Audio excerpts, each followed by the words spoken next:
And we are officially live, Marty. Officially live. I got my I survived Bema all 5 sessions shirt on tonight, Brent. I did it. I made it all the way through. That is good. That is good. Nobody earned this shirt more than you and I. I love it. I went to put that on today and I said, yes, that's the shirt for today. We do have there are some viewers people. now. Yeah. Yeah, we've Okay. got so far only Facebook, not YouTube yet, but Facebookers can leave a comment. Let's see if anybody can beat Doreen. We also have And YouTube, so if we can get a YouTube and a Facebook comment, so we know the comments are coming in, that'll be great. are we But streaming no on? Twitter. No. Okay. No? I was informed after last month that it now requires a premium subscription, which is something that only started last month, so I don't feel too bad for not knowing that. Okay. But then I went to log in um, because I was going to upgrade to premium. It's, $84 a year. I feel like our viewers are worth that. I said, sure, why not? I'll hold my nose and pay the $84. And it said, you have to verify your phone number. I was like, fine, let's verify it. And it's like, you don't have a phone number. And you can't add one because you just logged in on a new device. And I was like, okay. So anyway, it'll have to wait for next month. Shucks. All right. Well, we'll see if we can get it figured out for next month, everybody. Doreen Just says she's the first one, but the first comment comes from Clarine. So Ooh, I don't. ooh. The both of them are on the turkey trip coming up here in 2 or 3 weeks, so they're fighting right now. That's Nice. I like that. We're getting some friendly competition before we even get overseas. Brian is the first comment from YouTube, and he wants to know if you have your Bengals cup with you. Not tonight, Brian. Not tonight. Ooh. Not everything is about football, Brian. Not yet, anyway. Give it another month. Woo! Whew. Yep. Ooh, baby. Okay.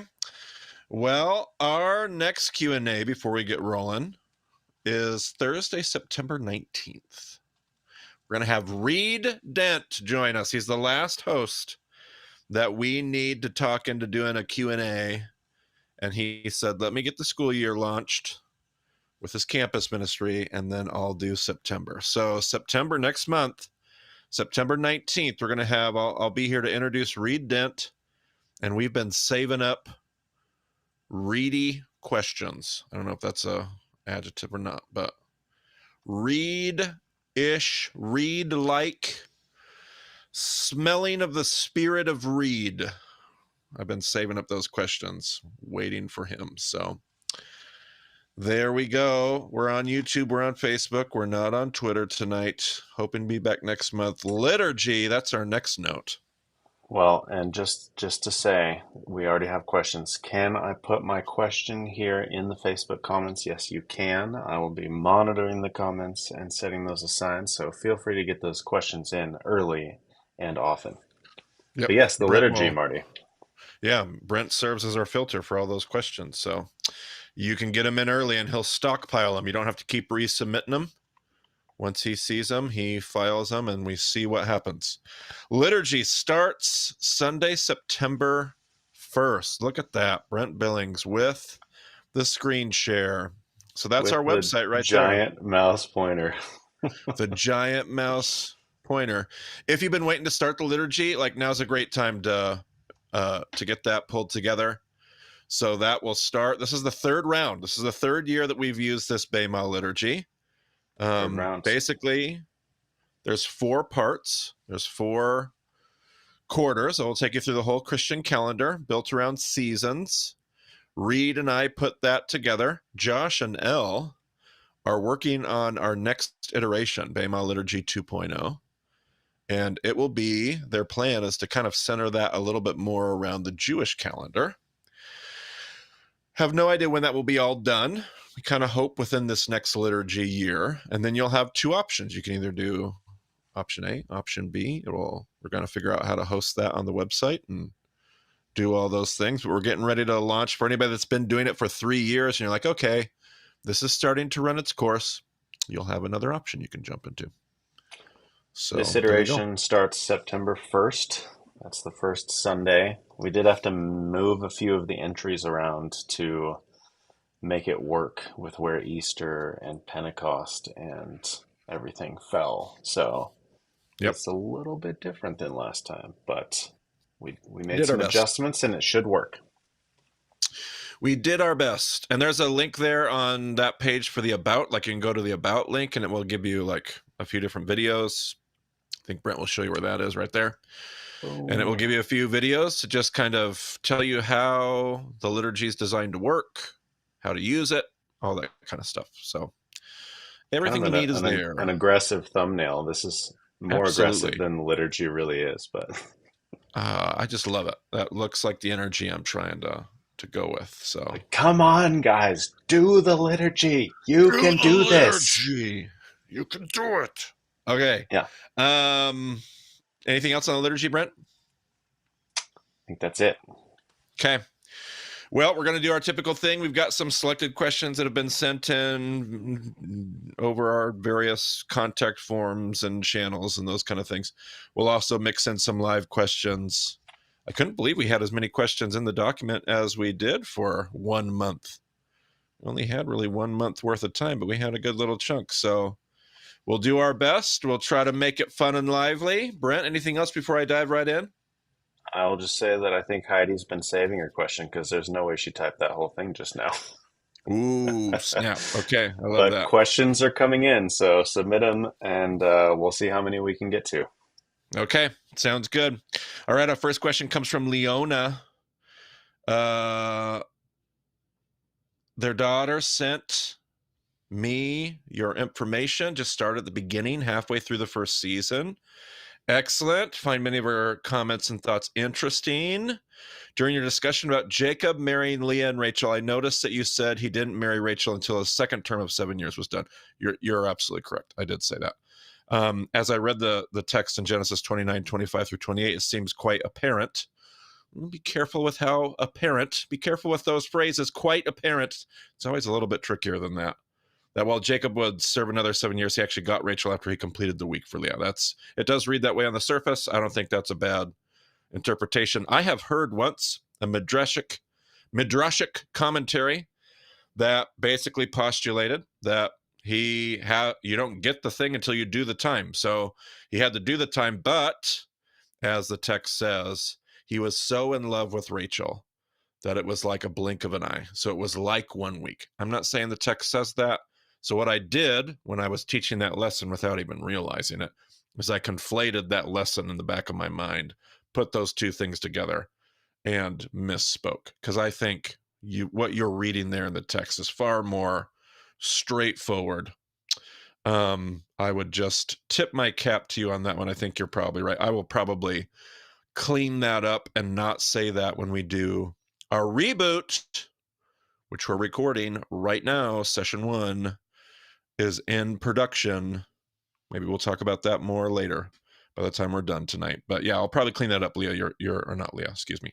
Leona, you are right. And then added, when you look at all the children born to the foreman, it makes far more sense to recognize that Jacob married both women approximately the same time. Yes, it doesn't. It's not essentially. It doesn't have to be that way, but yes, you are correct.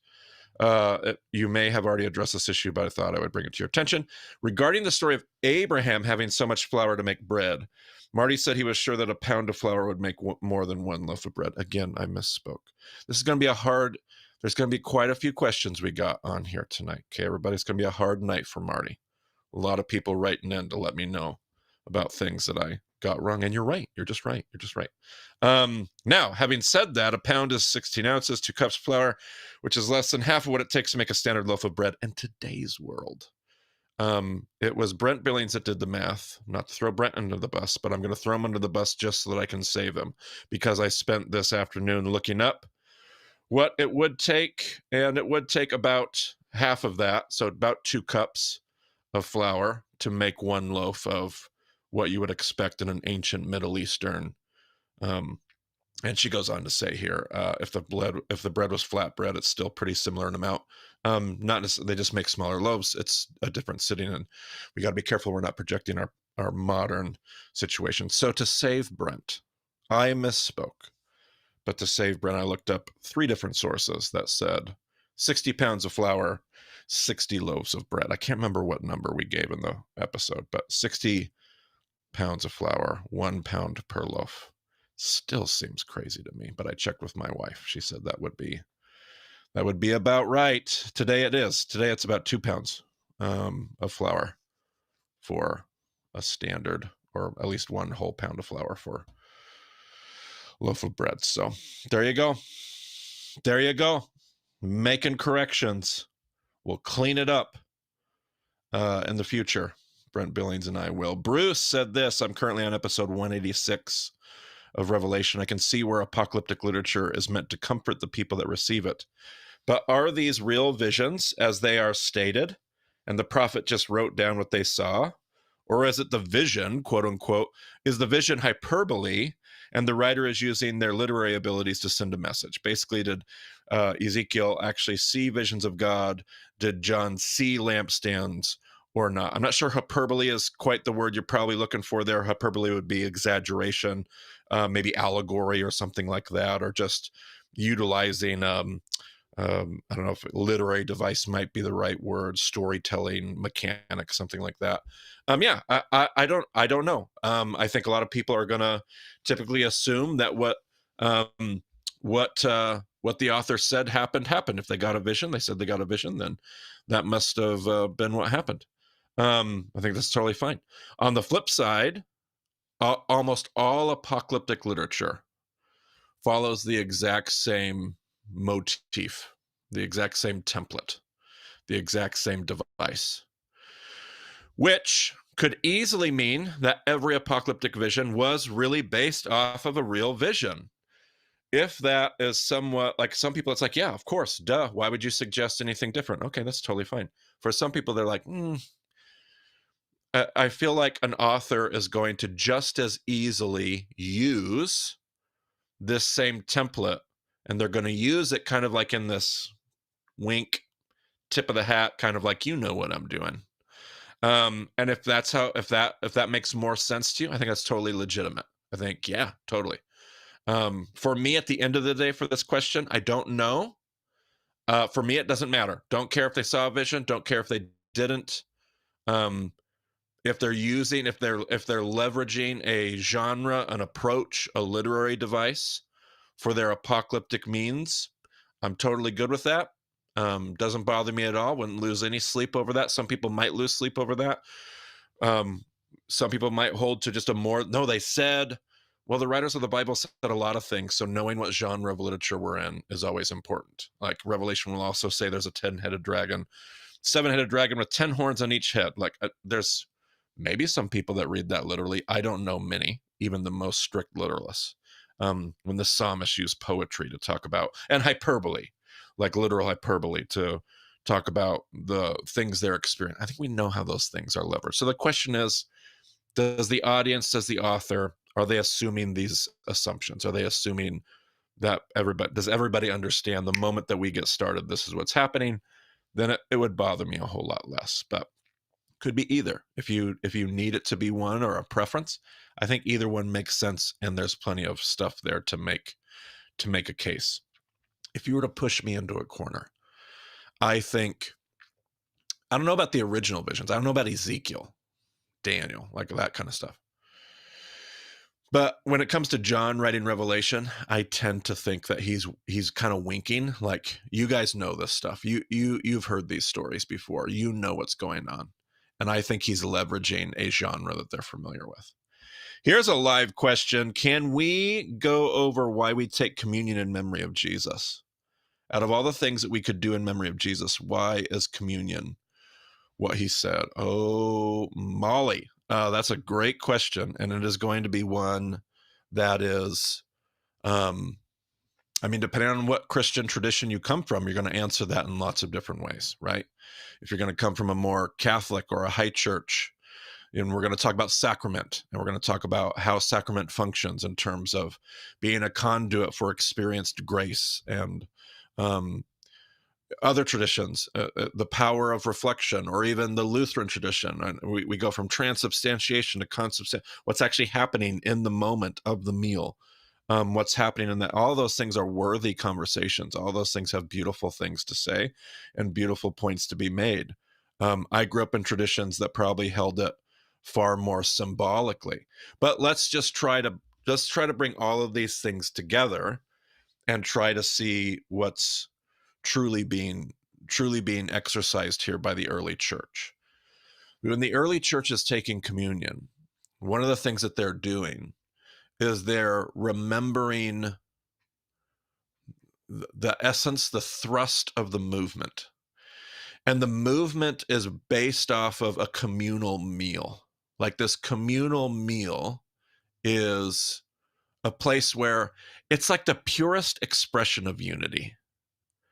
In the same way that circumcision was the great equalizer in the Hebraic world, rich or poor, slave or patriarch, if you were a male, you were circumcised. And if you took away all the other markers, there would be no difference. If all you had was just you and your personhood, like, there would be no difference. Like, communion is the same kind of thing. There's no rich or poor.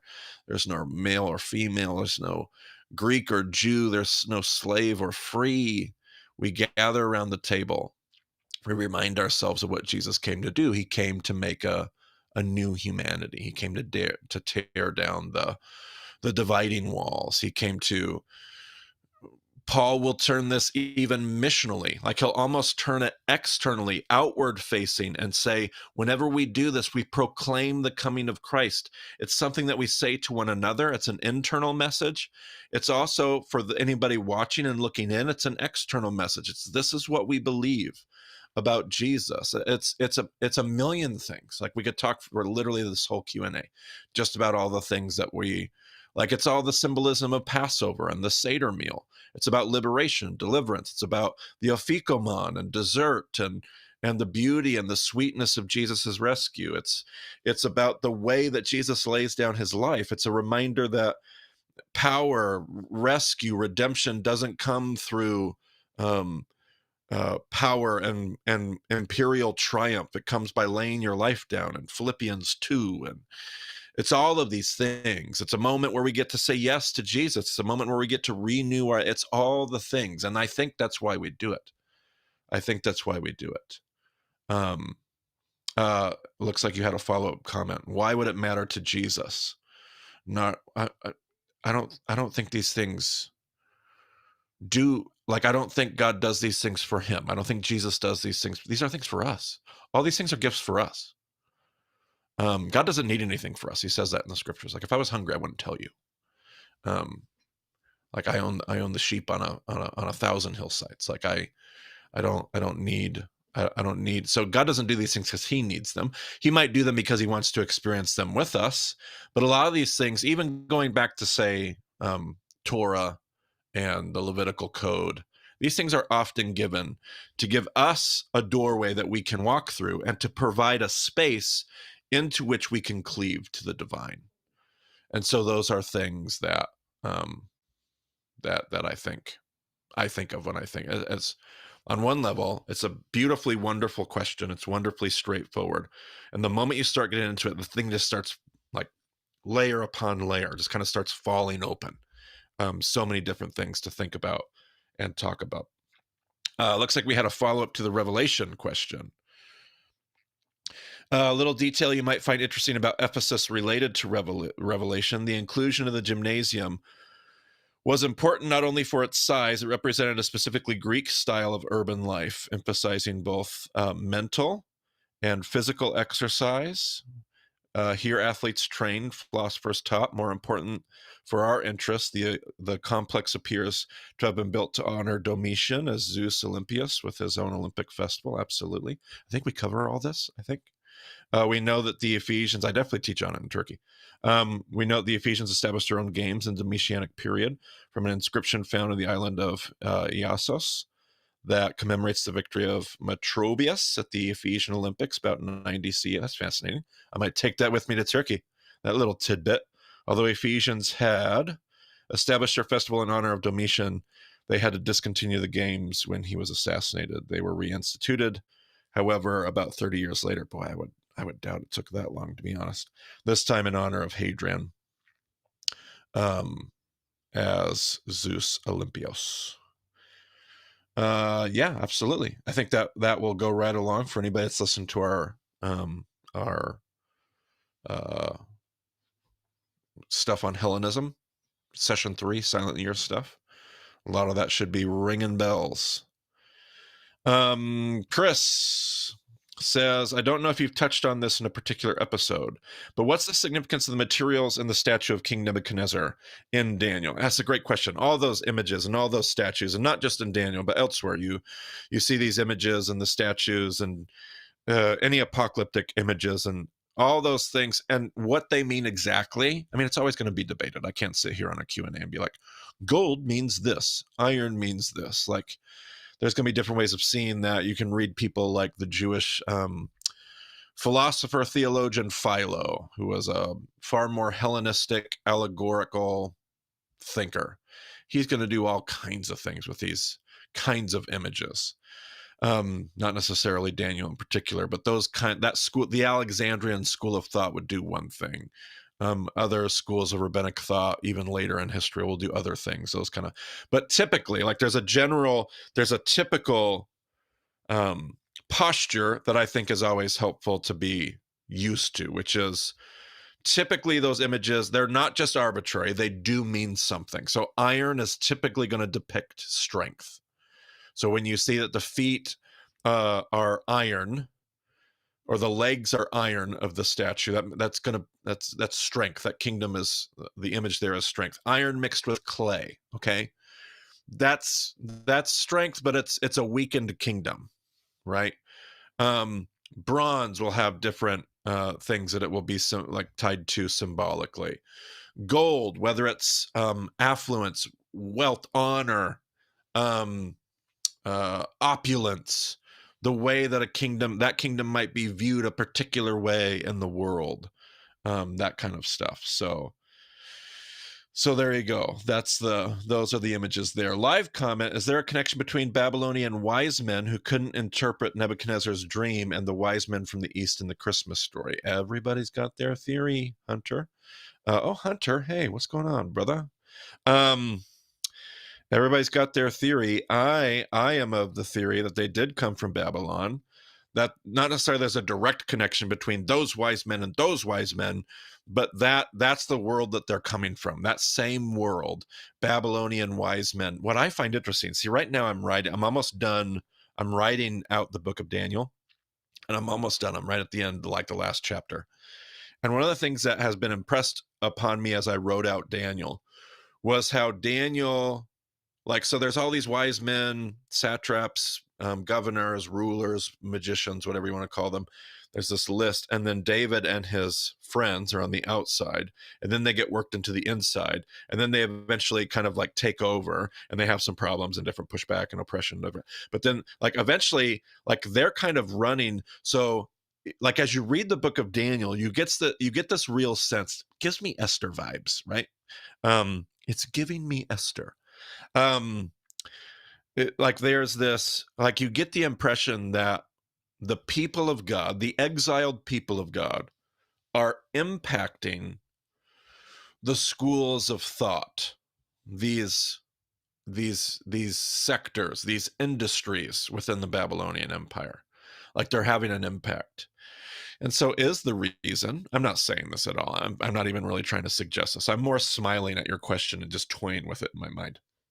Is there a possibility that because of people like Daniel, or what Daniel represents in Babylon, that the Magi, who potentially could come from Babylon, in my opinion they do, had their eyes open, that they were looking for, that they had been educated? And again, I hold this stuff really loosely. It's a twinkle in my eyes. Like, was there a reason why they were ready to see a star, searching perhaps the prophecies of Balaam, one of their old prophets, Balaam of Peor, in the book of Numbers, Balaam's oracles. talks about a star rising in the house of Judah. Jacob, is that is that is that what potentially has kind of turned them on to that? Who knows? Who knows? Dylan's got a live question. Did Jesus ever say a non-Jew's orthopraxy is correct?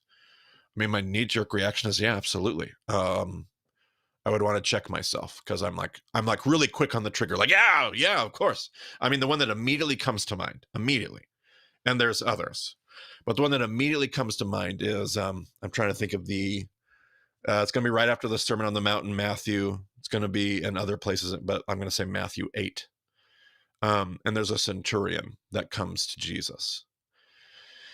And he has this request of Jesus, and he wants him to heal, and he says, I understand how orders work and all that kind of stuff. And Jesus's response is, I haven't seen faith. Well, what's faith? Faith is something that in the Gospels Jesus sees.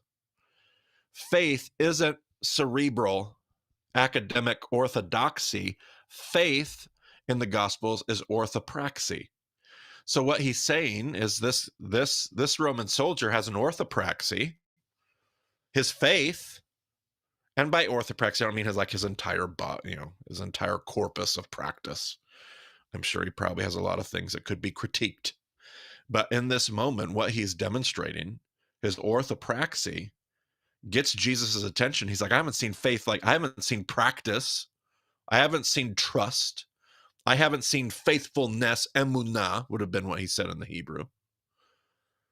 Now, I haven't seen emunah like this in all of Israel. I haven't seen this. I haven't seen a Jew with this much faith. He says, I tell you, many people are going to come to the feast of Abraham, Isaac, and Jacob. And guys like this soldier are going to be there. He's going to be sitting at the feast. He's going to have some primo seats. And there's a lot of folks here that think that it's their feast, and they're not even going to be able to find their way in.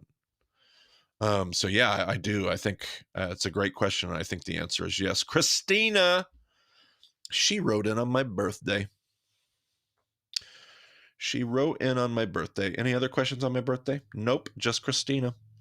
She said, when they put off the foreign wives and children in Ezra chapter 10, when they put off the foreign women and children, where did they go? In that society, women could only live off of a man. It's not that they could only live off of a man. Elle's been good to correct me about that. It's not that they had to have a man, but it certainly went a whole lot better. And their options weren't great if they didn't have. And again, it wasn't so much the patriarch that was so important. We're going to try to fix this in our reboot. It's not so much the patriarch and his maleness. It's the family that the patriarch represents. So it's not that they need a male and they need a man. It's that they need a community. Now, none of this really matters. It's all just background. Your question is, they put them away. Most of us read that and we say they divorced their wives, so they just sent them out into, that seems unbelievably unethical. You ought to know the Jews have the exact same problem. And Jewish commentary, Jewish tradition, and Jewish interpretation does not see that passage as clear-cut as it appears in the English. The Hebrew on these passages, I have seen both Jewish commentary and textual criticism both point out. So we're not just talking about textual critics, liberal scholars looking at the text. We're talking about Jewish tradition, interpretation, and textual criticism. Both point out Ezra and Nehemiah are a hot mess. We've got what feels like 2 or 3 records colliding, coming together. The record in Ezra and Nehemiah seem to be talking about the same event, maybe the same event over a period of time, maybe 2 separate events. You can certainly read it that way, but it sure seems like they're almost talking about the same event from 2 different perspectives. Ezra's reading the law, and Nehemiah, the records are so radically similar, connected. And the language, when you pay attention to the actual language that's used in the Hebrew, which is why it's so frustrating to have to study this in the English when you don't have, when that's all the tools that you have. It's unbelievably complicated because the language doesn't say nearly as cut and dry. Like the verse you have here, Christina, you sent in Ezra 10:44. It says, all these had married foreign women, and some of the women had even borne children. And yet, if you go back and look at Robert Alter's translation of this verse, he's like, English translators are just trying to make sense out of this verse because literally it's gibberish. It's nonsense. Like when you just translate the literal Hebrew, you don't know what to do with it. Jewish commentators, not just from today, but from centuries and centuries ago, noted this. And so they pointed out that there's lots and lots of room in the text that what they think might have happened, is that they came together and they said, we have a real problem on our hand. We have a priesthood that's about ready to get corrupted. And we need to send, and eventually somebody comes up to Ezra and they say, you need to make a decision. Like, the decision is yours, we're with you, but we should probably divorce these women and put them away. We have sinned, and they had sinned when it came to the priesthood. I'm not talking about intermarriage, I'm just talking about the priesthood. They had a real problem on their hands. And Ezra initially says, yeah, and then he goes away and spends a whole paragraph praying, fasting, like he's not settled about it. Like they told him to make a decision. He's like, that sounds good to me. And then he doesn't essentially make a decision. It's kind of a hot mess for a paragraph. And so one of the rabbinic traditions is that the reason that all these people are listed in Ezra is because they said we can't, it would be unethical and unjust, but it would be horribly unethical to simply divorce these women and children and send them on their way. We can't do that. So what we're going to do instead is we're going to keep a very close record of who was guilty of these sins and preserve the purity of the priesthood. Make sure that the priesthood doesn't get corrupted. And we're going to be able to do that by making sure we have a good record. We're going to keep excellent records of who was guilty of this sin. And that allows the families to stay together, and they probably still have a place where they get to fulfill their calling in other non-priestly ways. You can say that's just fancy gymnastics, and the problem is those fancy gymnastics aren't just something that apologists are doing in this 1960s. It's something that, Jews have been doing for centuries and centuries. So we're definitely, and you can see that in your own footnotes of get a JPS. So a JPS, Jewish Publication Society, get yourself a Bible where the translation isn't a Christian translation. Get a Jewish translation. And they release one. I don't know if they do it every single year, but they put out a new JPS translation with updates and updated commentary very, very frequently. And get yourself an old one. Get yourself a new one. Doesn't even matter. I have an old one and a new one on my bookshelf. And read how it reads in the JPS, because you will note it does not read the same way in the English.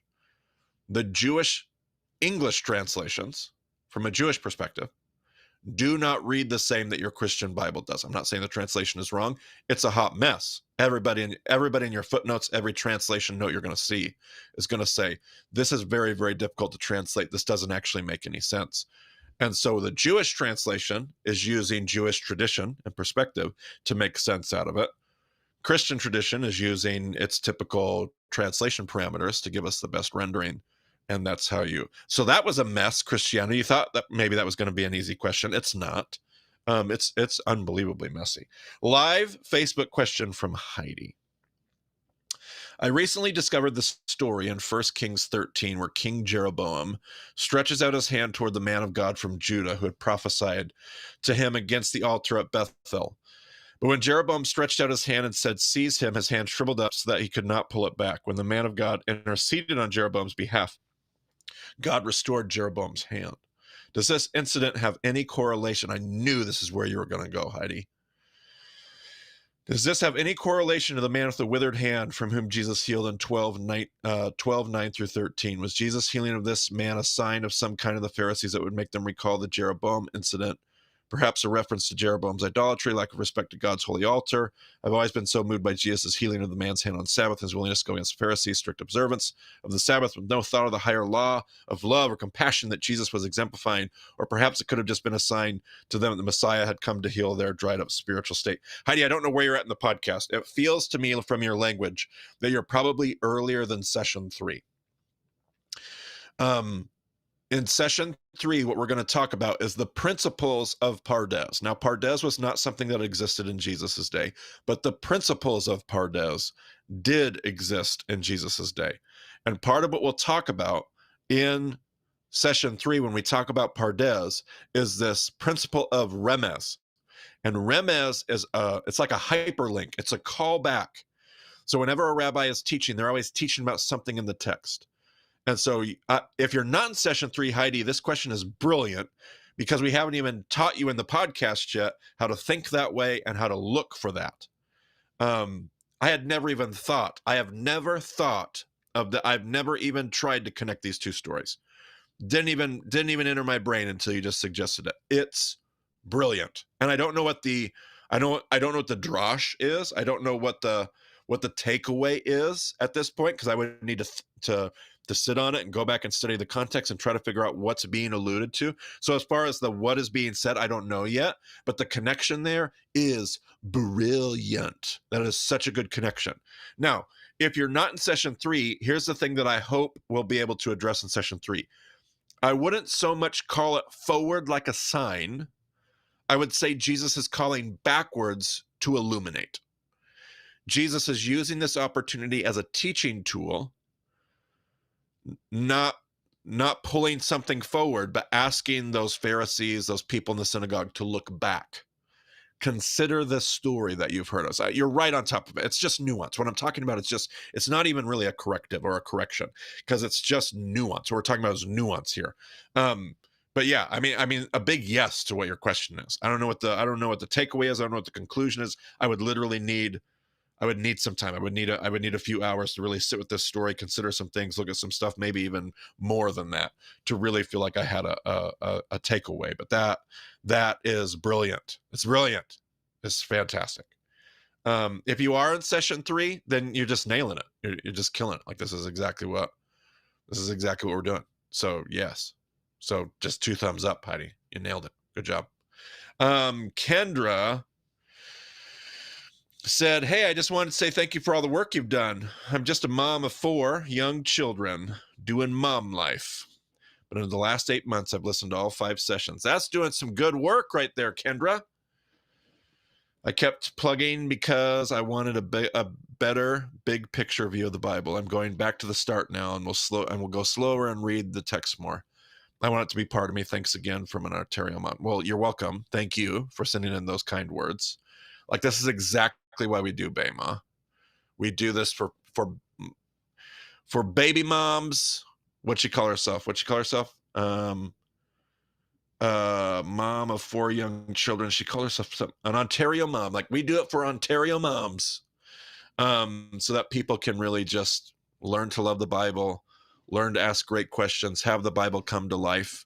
Normal people. So, I mean, that's totally it. Now, I will say, Kendra, you did the 5 sessions. Hopefully you get your t-shirt. This t-shirt right here. Get your I Survived Bema. All 5 sessions. Get your t-shirt. And then and that's excellent. And go back and slow down. But I also want to tell people, and this isn't necessarily for Kendra, who knows. Kendra, you do what Jesus tells you to do. But for all the rest of you who did all 5, I'm starting to encounter this all over when I travel. I'm going on all these road trips. I'm meeting all kinds of people, and there are a ton of people that did the 5 sessions and then went back, and that's excellent, awesome. That's the body of work. But keep listening too, because cool stuff happens in session 6. Like, really cool stuff. It takes us a little while. We experiment for a little bit. I get it. And we experiment for like 40, 60 episodes. Yeah. And then we settle in. We go verse by verse through the Gospel of John. We meet new hosts, Elle, Reed, Josh. Like, there's a whole new teachers. Like, there's brand new stuff out there. And it's like, and I would say a third of the questions, at least, that I get these days from people in particular that have listened to all 5 sessions, they're like wrestling with stuff, and they're asking questions that we address in the next session. Like, we go deeper, we keep going, we keep exploring. So, like, if you have gotten done with session 5, like, go back, like, do the thing, slow down, do all that stuff, take notes on it, but also keep listening to the other stuff. Somebody else said, Johnny's, is that what that is? I just finished session 5 last Thursday. I need to order my shirt. Yep, hope the link's still working. It's been a while since I was on it. Doreen said, Rabs, when will there be shirts for I Survived Bema Turkey Israel? At some point, you also need to add I Survived Bema 2.0.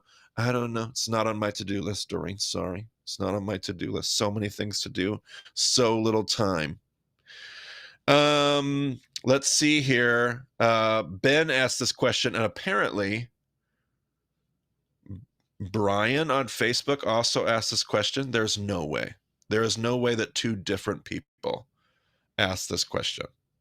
Brent Billings is saying very similar question. Okay. So, particularly about source A and B. So Ben's initial question, I don't know about Brian's live question. Ben's question was, I'm a little confused about what you mean by empire, and then source A and B. And I'm going to be confused because I don't know how I will ever explain it on a live stream any more in depth than I explained it in the podcast. So let's see what Brent has to say. He's I've seen a cursor. Oh, he's giving me Brian's. I'm only in session 2 of the Baymob podcast, but can you give me a quick synopsis of what story A and story B refers to? So I'm hoping that you here's a few things that could have happened between Brian and Ben and anybody else. It could be that we dropped into the podcast and just started listening somewhere without the context, because we do spend like 2 or 3 episodes really digging into story A and story B and exactly what they are.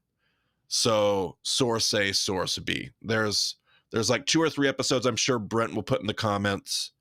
Like there's 2 or 3 the story behind the story, 1 story, 2 sources. Like that's where we explain it.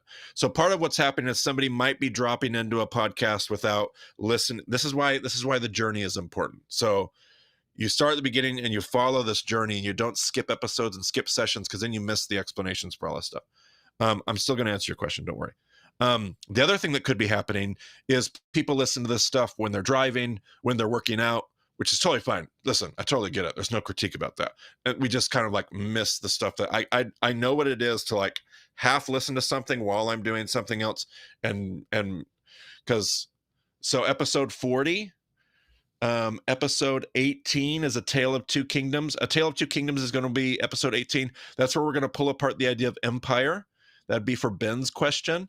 So empire it's a construct. So it was we're talking about literal Egypt, but we're using Egypt as a bigger picture. And we said that in the episode. Like we want to talk about Egypt as a historical reality, but we also want to talk about Egypt, we said in that episode, as a more poetic, like a construct for us to understand.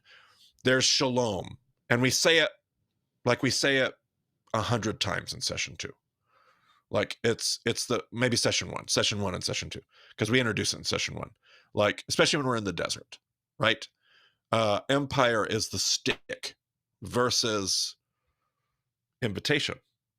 It's coercion versus invitation. It's a particular kind of power. It's a power that crushes, rather than a power that lifts others up by coming underneath and serving them. It's the voice.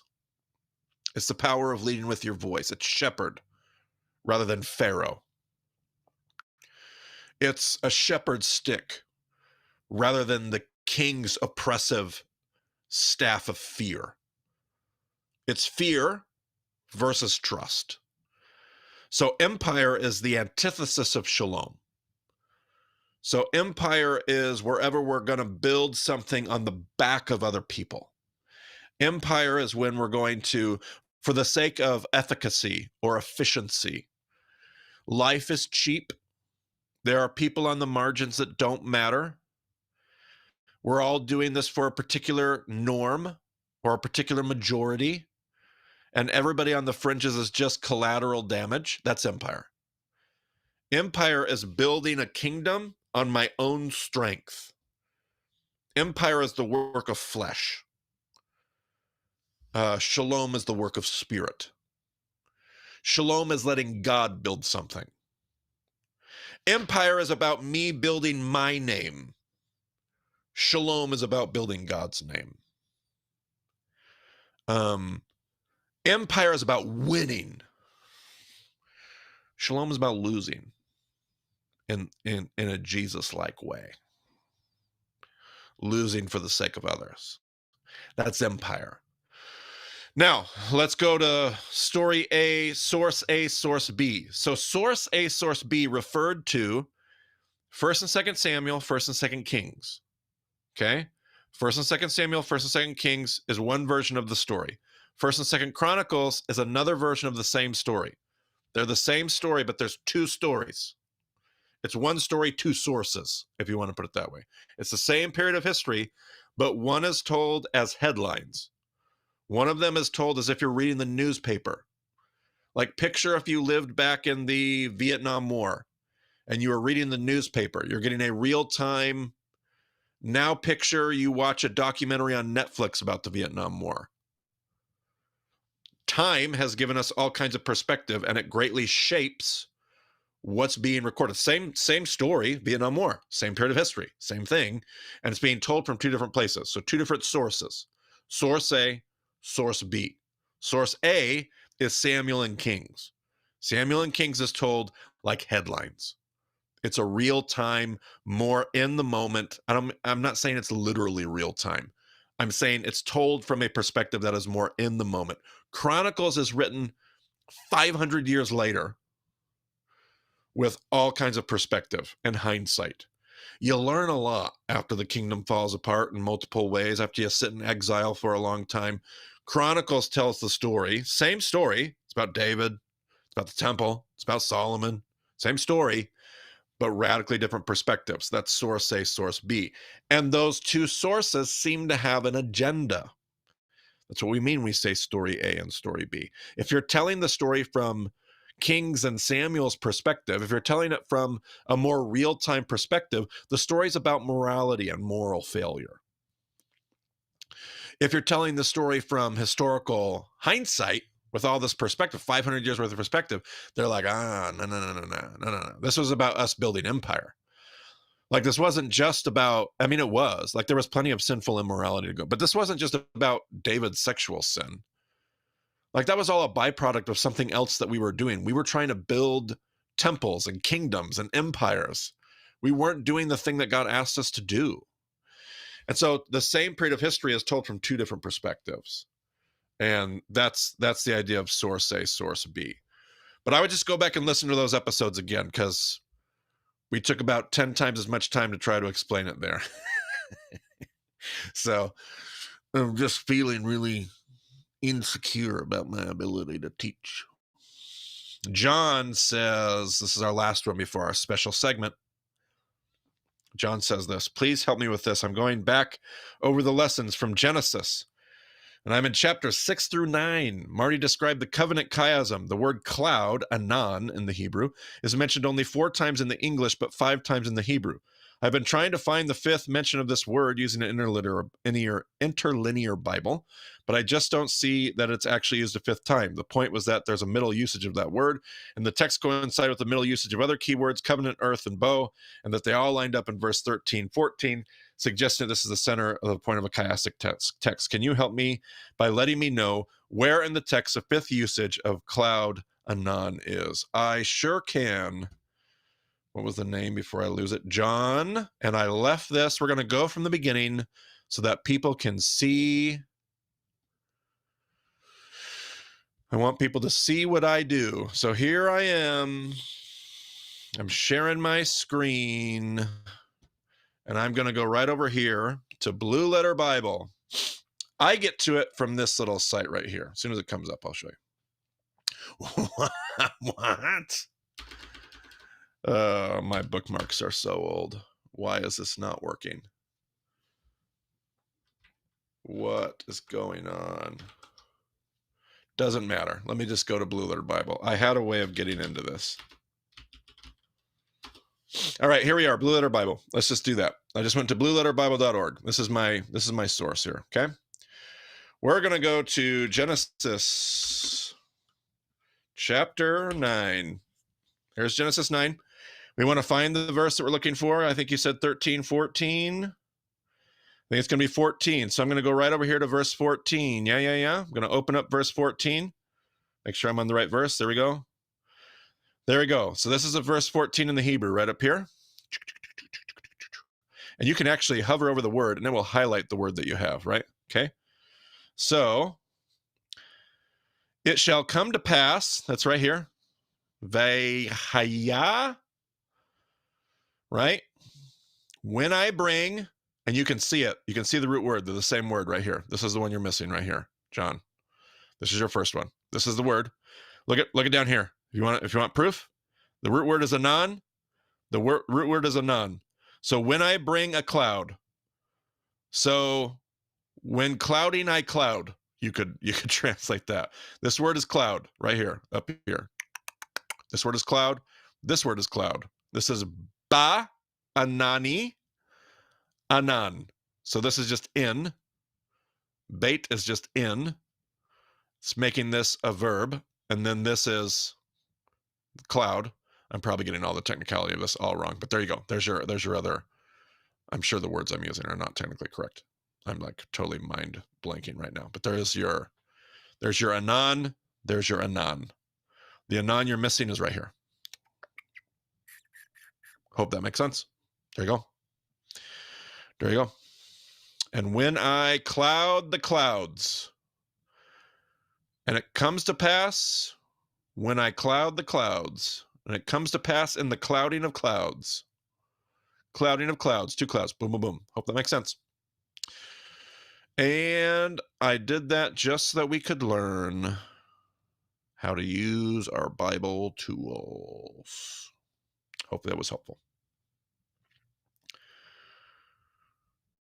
Doreen Dang, compromised password. No way. Hotmail, you betcha. You betcha. Got to be careful what you show on that screen share, Marty. People are watching.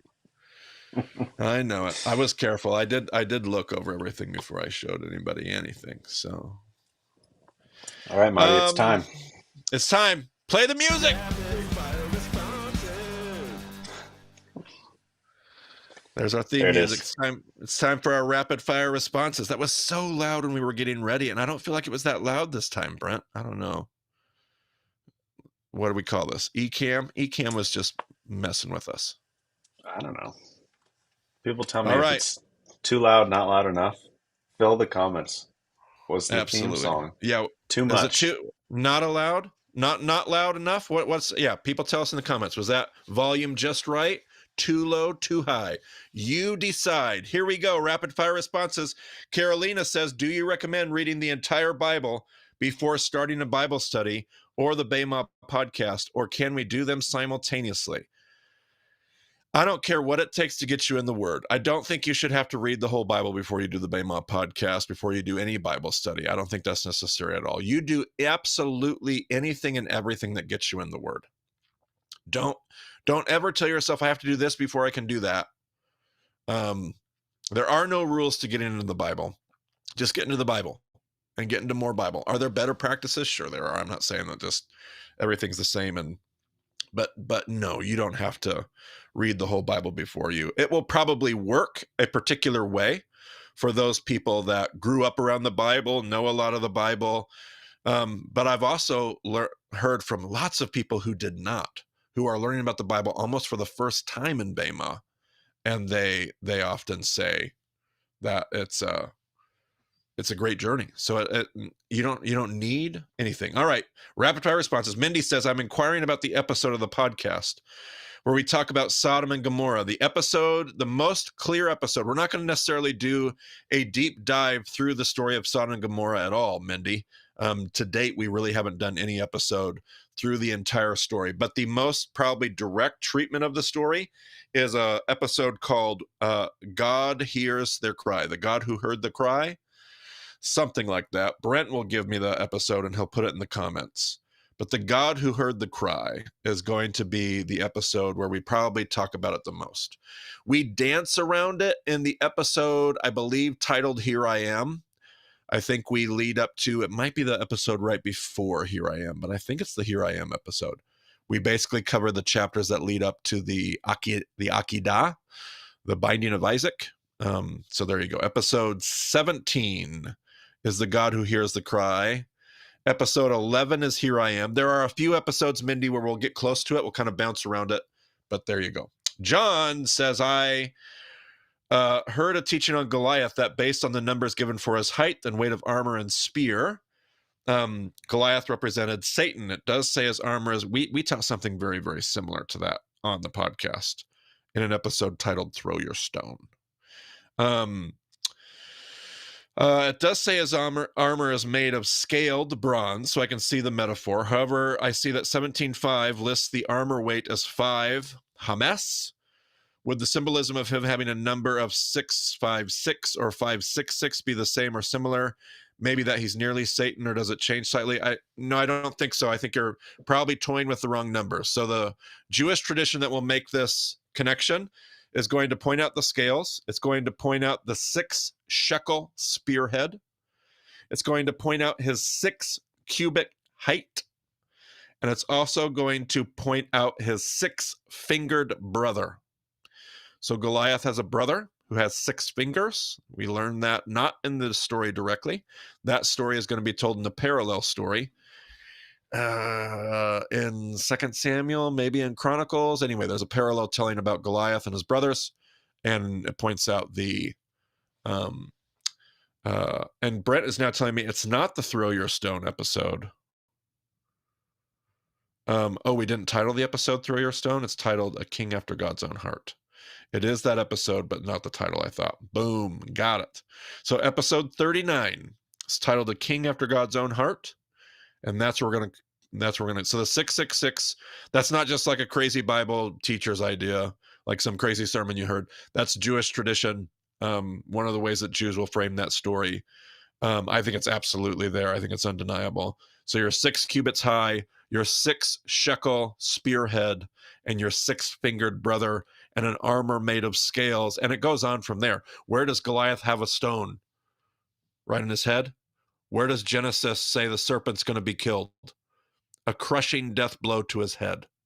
So I mean, it just goes and it goes and it goes. Like there's all kinds of parallels. So it's pretty undeniable in a lot of ways that the author is trying to play with and toy with the parallel between Goliath and the Satan character, or the serpent, or however you want to look at that. Rapid fire responses. I'm forgetting that this is rapid fire responses. Jess says, good morning and thank you for your Bama podcast. Has truly been life-changing. My 21-year-old daughter has had a similar experience. We live in Florida. The next week she moves to Bend, Oregon. Wondering if you would have any recommendations for churches with a similar view on the Bible to Bama. I wish I should start just like keeping a network of like churches that read the Bible contextually. Because people ask me that question a lot, and I don't necessarily have a list. So unless I have a friend, I used to have a friend in Bend. He would not have read the Bible the way that I read. He was still a good friend, but we didn't necessarily see theology eye to eye all the time. And he hasn't been there for years, so I don't really have any. I have some connections in Bend. They don't necessarily have the Bema perspective at all. I'm not sure I could recommend any churches there. I just don't know them well enough. I know we have people that listen to Bema in the Bend area because I just heard from them recently-ish. So I know they're out there. I just don't know what to recommend. So there you go. Rapid fire responses there. And somehow I still got done before the top of the hour, Brent. Man, we're not done yet. Don't go anywhere, everybody. But we usually try to get to this spot. We need to play. Do we play the outro music?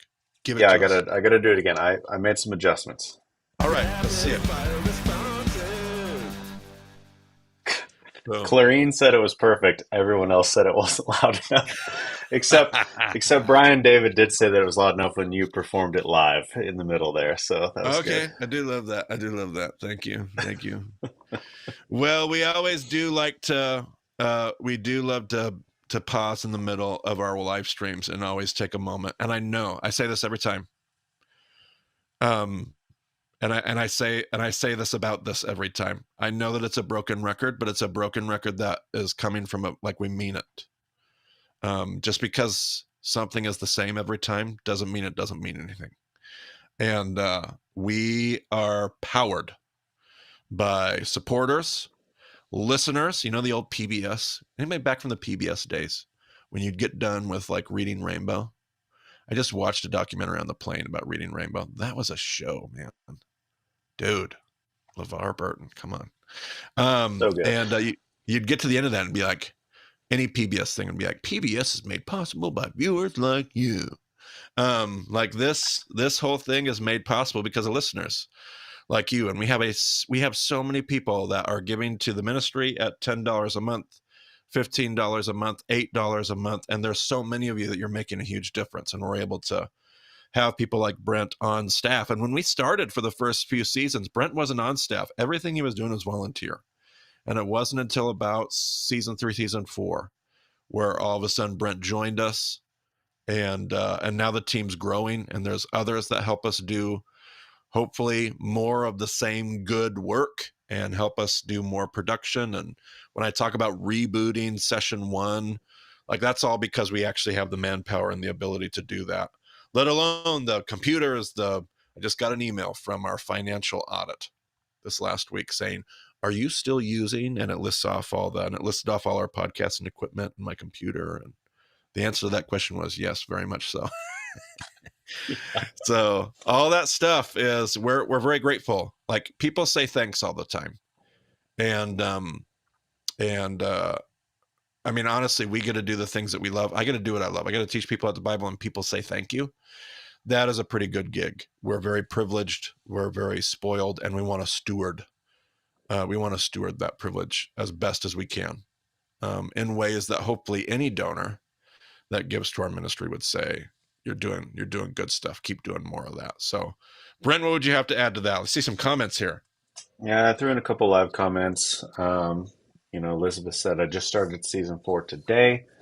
I've been listening since you, Marty, visited Long Hollow Church in Tennessee. I have yet to do that, but I'm looking forward to the day that I get to Nashville. But she said it's completely changed how I read my Bible, which is exactly how I felt when I got into Bama. And so the fact that I get to be a part of the production that makes that possible experience for so many more people is a huge blessing to me. Um, and yeah, thank you for sharing, Elizabeth. And also, Ashley said this was kind of in response to what you were talking about earlier, as far as when you get to the end of session 5, going back to the beginning and never moving on. And she said, totally worth it to keep listening. I'm up to date, listen to the text in us too, love the dynamics of the whole team and the added voices. And yeah, and there are 5 of us. We can't all be your favorite.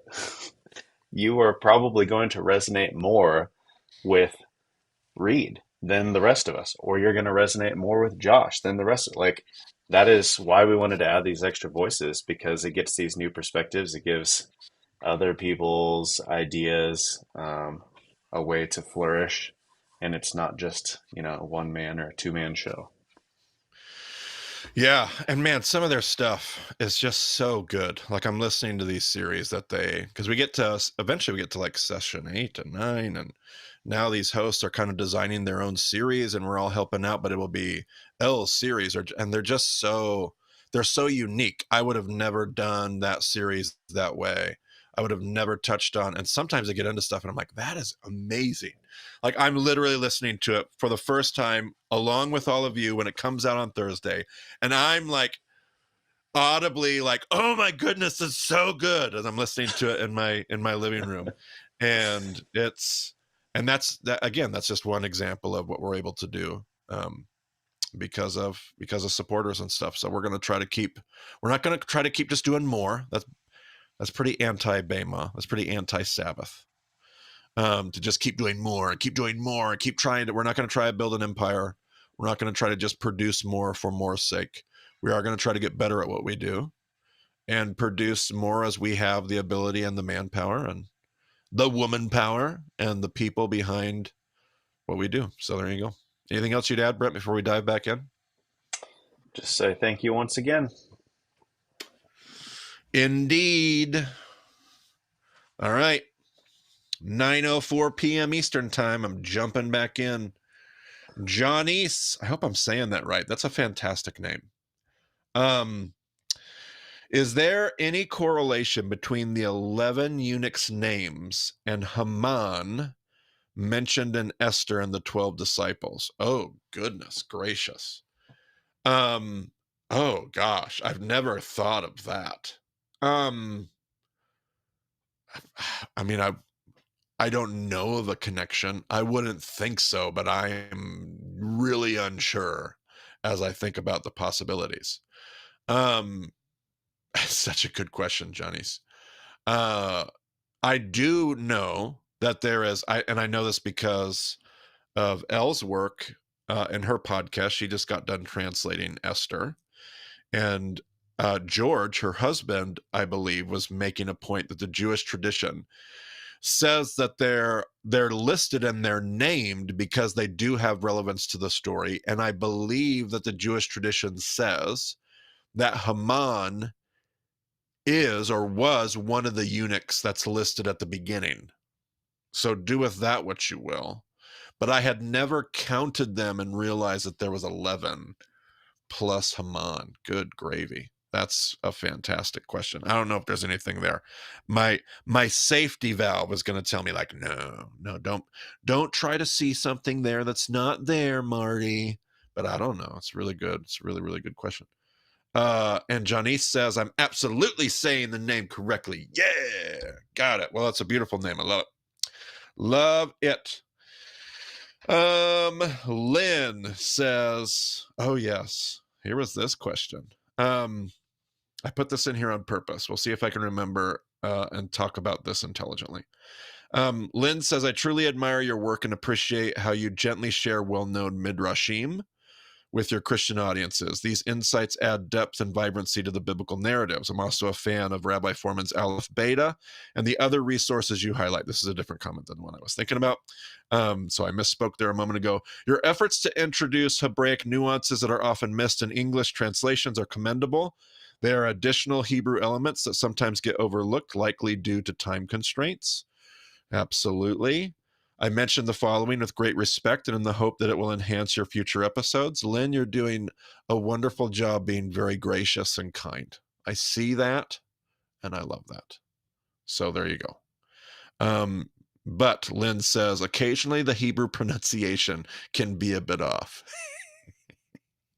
Yes, it can. And we speak to that along our journey.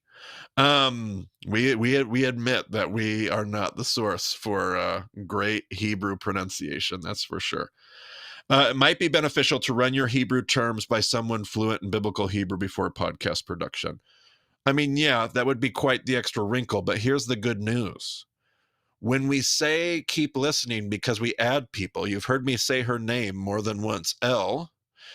Elle was one of my students in college, and then she ran off and got her biblical master's in biblical Hebrew from Hebrew University in Jerusalem. So she's as much of a Hebrew expert as it comes. She's been teaching me Hebrew, Lynn, since the recording of the episodes that you're talking about. So I've spent the last year and a half, 2 years, studying Hebrew with Elle, and she's been teaching me a lot. She said the same thing. She was also gracious. She also had a twinkle in her eye and said, you should learn more Hebrew, Marty, before you keep talking about it. So I've done my best to keep learning. We've gotten a little bit better. It's also true. I mean, I learn a lot of these terms from rabbis today, and depending on what rabbi we're talking about and where they're at and what school they've come from. I mean, I can't tell you how many times I've heard rabbis say Zedekah. And so I was like, oh, okay, I'm saying that word wrong. I'll say Zedekah. Only to have somebody come up and be like, no, not in biblical Hebrew. That's not right. Okay. So a lot of that stuff will come up with, that doesn't explain all of our snafus. We are often wrong. Lynn, we are often wrong.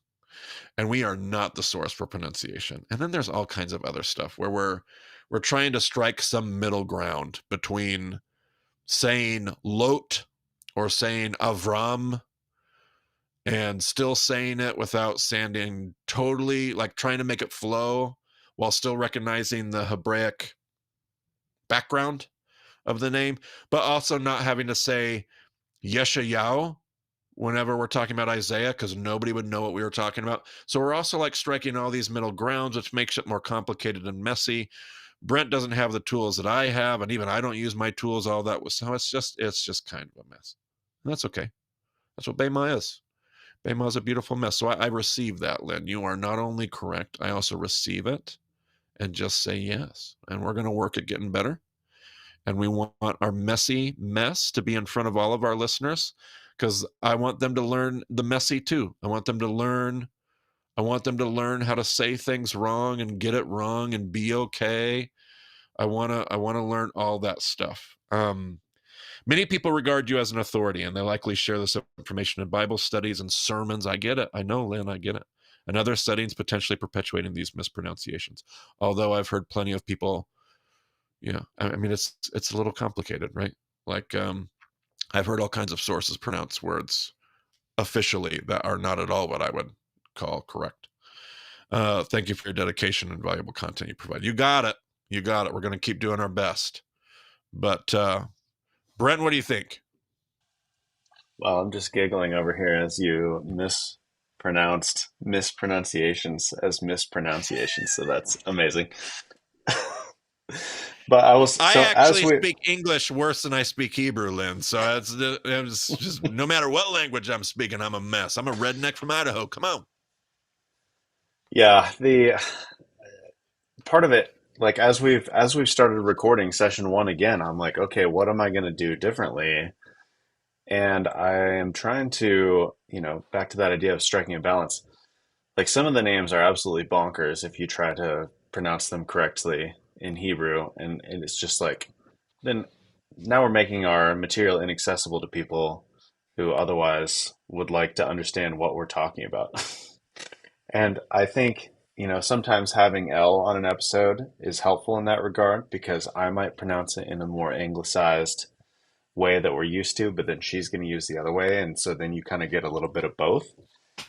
But it's a tough balance. And sometimes I'm like, how do I say that again? And Elle's just like, just say it confidently. Yeah. And so I don't know if that means she doesn't know or if it's not going to make it, I don't know, whatever. It's a struggle. And I also wonder, I don't this is just wondering out loud. I don't know. People have accents in different languages. If I go to Britain and speak English the way I do, they're going to think that I'm saying it wrong, but I'm saying it right for me. Are there different accents like that in Hebrew, in biblical Hebrew, in all those different things? Certainly in a modern sense, yes.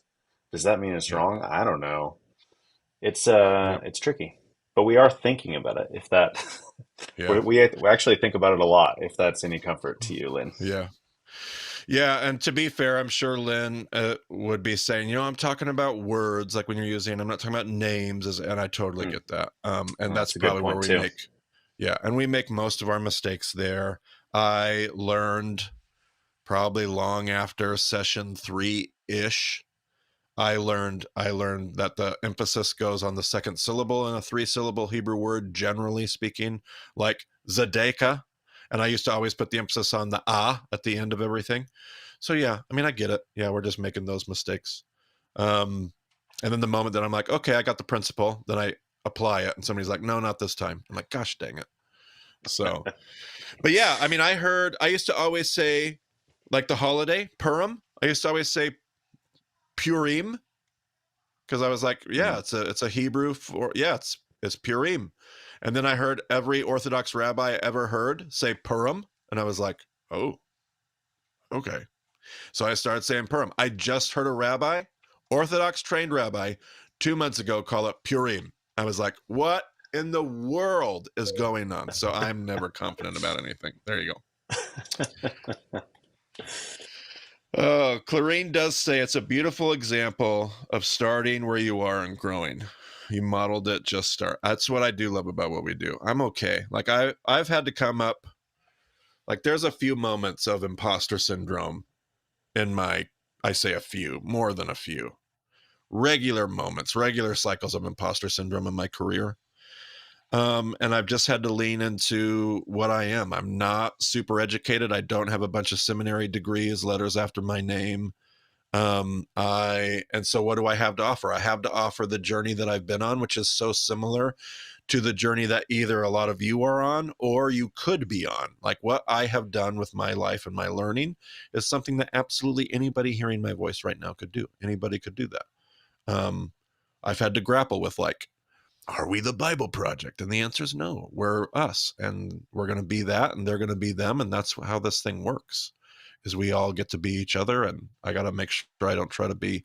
So yeah, and this all sounds like I'm beating up on Lynn. You said that, Lynn, in super gracious way. Totally receive it. Unbelievably gracious. Yep, So it's kind. just accurate. Yeah. So yeah, we're gonna say It would be yes to that. it would be so easy to write in and be like, yeah, I kind of know what I'm talking about, and you're saying it all wrong. That would be so easy. But she Yep. took all the time to like, Yeah. Totally. yeah. So Totally. thank you. Yep. Okay, there you go. All right, I'm moving on. There's a live question from and Brian David, very kind. Don't sweat it. Keep walking and talking. Love it. Live question from Cassia. I never know how to pronounce that name. What is the meaning of the broken neck donkey in Scripture? Oh man, there's a long answer and a short answer to this question. Cassia. I'm just going to say Cassia. I'm just going to go with it confidently. Broken neck donkey, the principle, the short answer principle of the broken neck donkey is you are supposed to give the first fruits, not the first fruits, the firstborn, the 10th. So the firstborn of any flock, the firstborn of any livestock, the firstborn of any child, the firstborn, any firstborn of anything in your household you give to God. You're also supposed to give the 10th of everything to God. So this would also apply to the 10th. If you go from 3 donkeys to 13 donkeys, the 10th donkey. So if you have something that can be given with everything that's firstborn, you have the ability to redeem it. I don't want to give my donkey to God. I don't want to give my goat, my firstborn goat, to God. I don't want to, obviously, I'm not going to give my firstborn child to God. What do? I redeem that. I pay a price. That price is set by the sanctuary shekel in the book of Leviticus.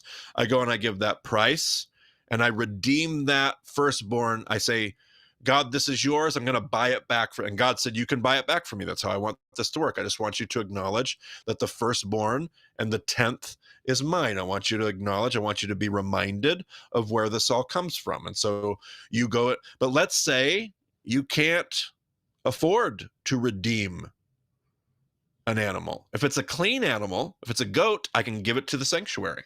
I can give it to the temple. I can give it to the priesthood. They'll use it for sacrifices.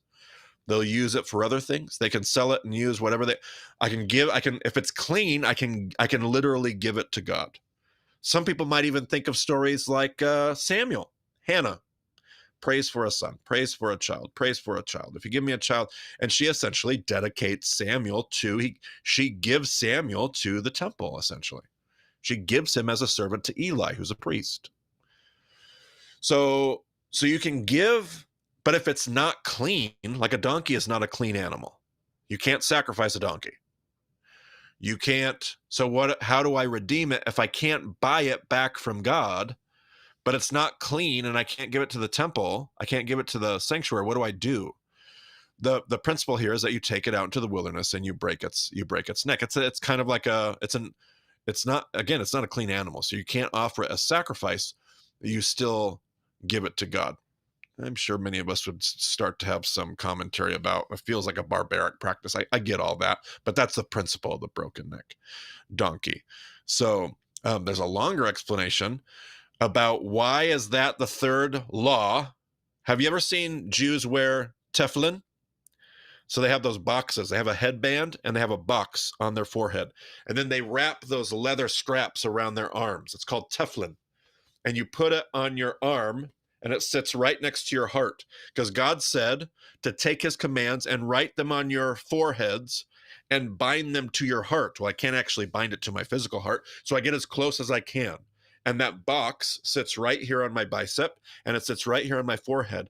And in the box, in the Teflon box, are 3 commands. 3. What commands out of all of Torah do you think they put in the box? The first command, Shema. Hear, O Israel, the Lord is our God, the Lord alone. Let's do this for Lynn's benefit. Shema Israel Adonai Eloheinu, Adonai Echad. Ve'achavta Adonai Elohecha. B'klo. Nope, I went too far. Shema Israel Adonai Eloheinu, Adonai Echad. That's first command. Second command is the Ve'achavta. Ve'achavta Adonai Elohecha.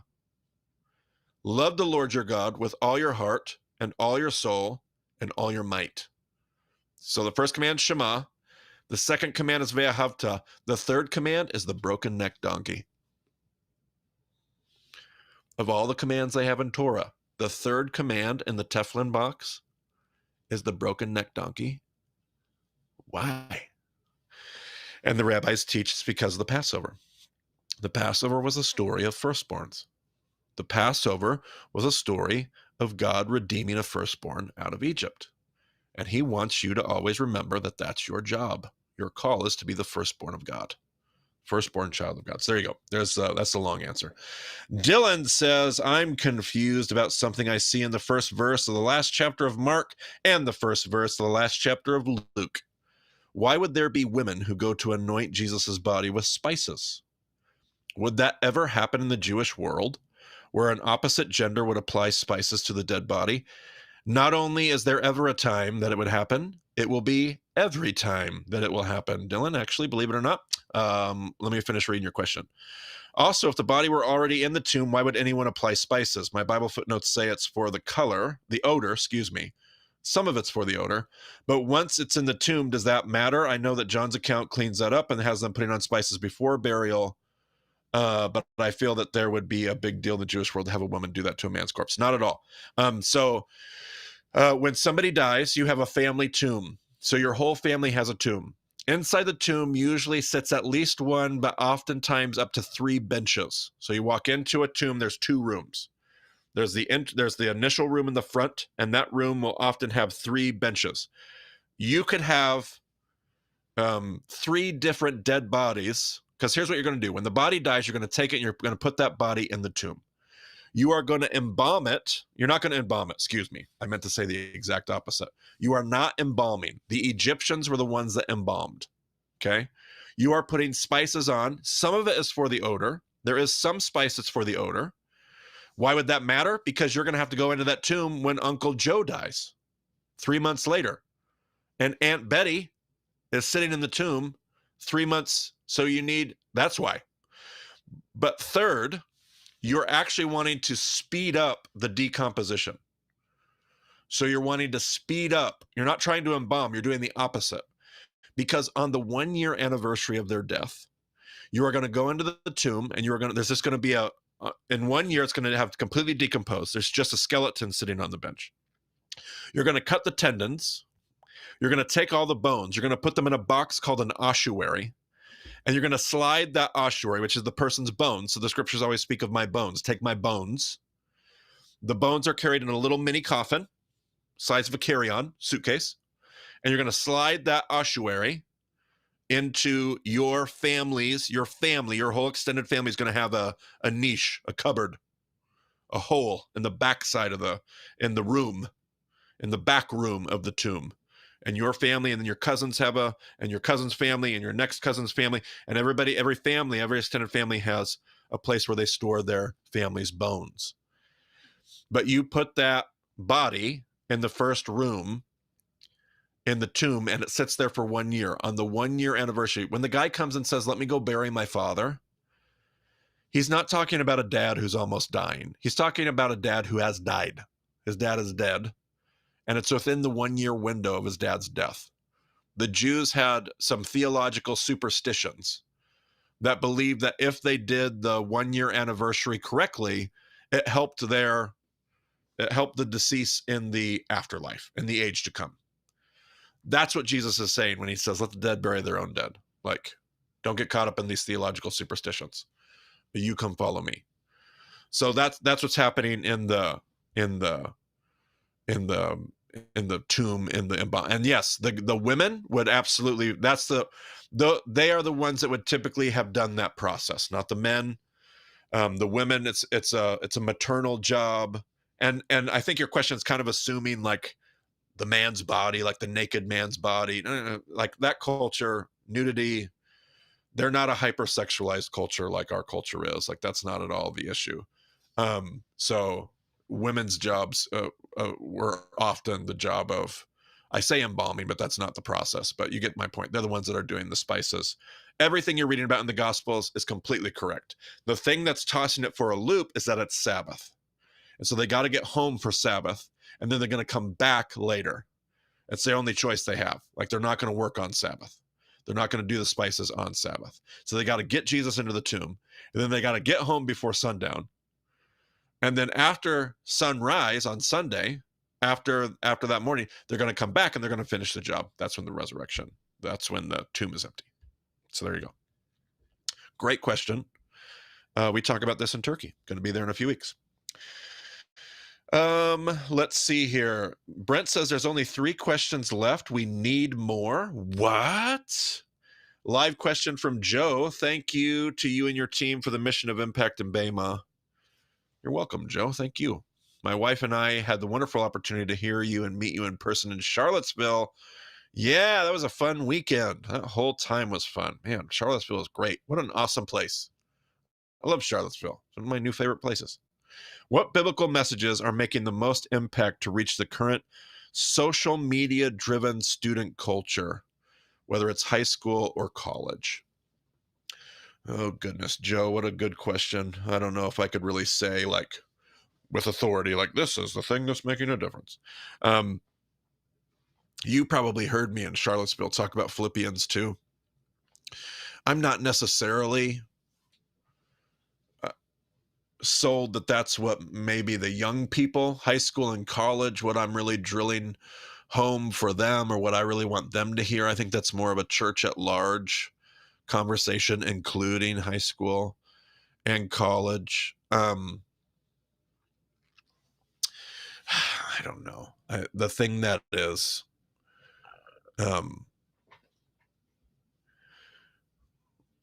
we need, I'm not sure anything right now. I mean, to be honest, Joe, I'm not trying to be pessimist and super cynical right now, but I'm not sure we have any like just killer messages out there that are just helping us. And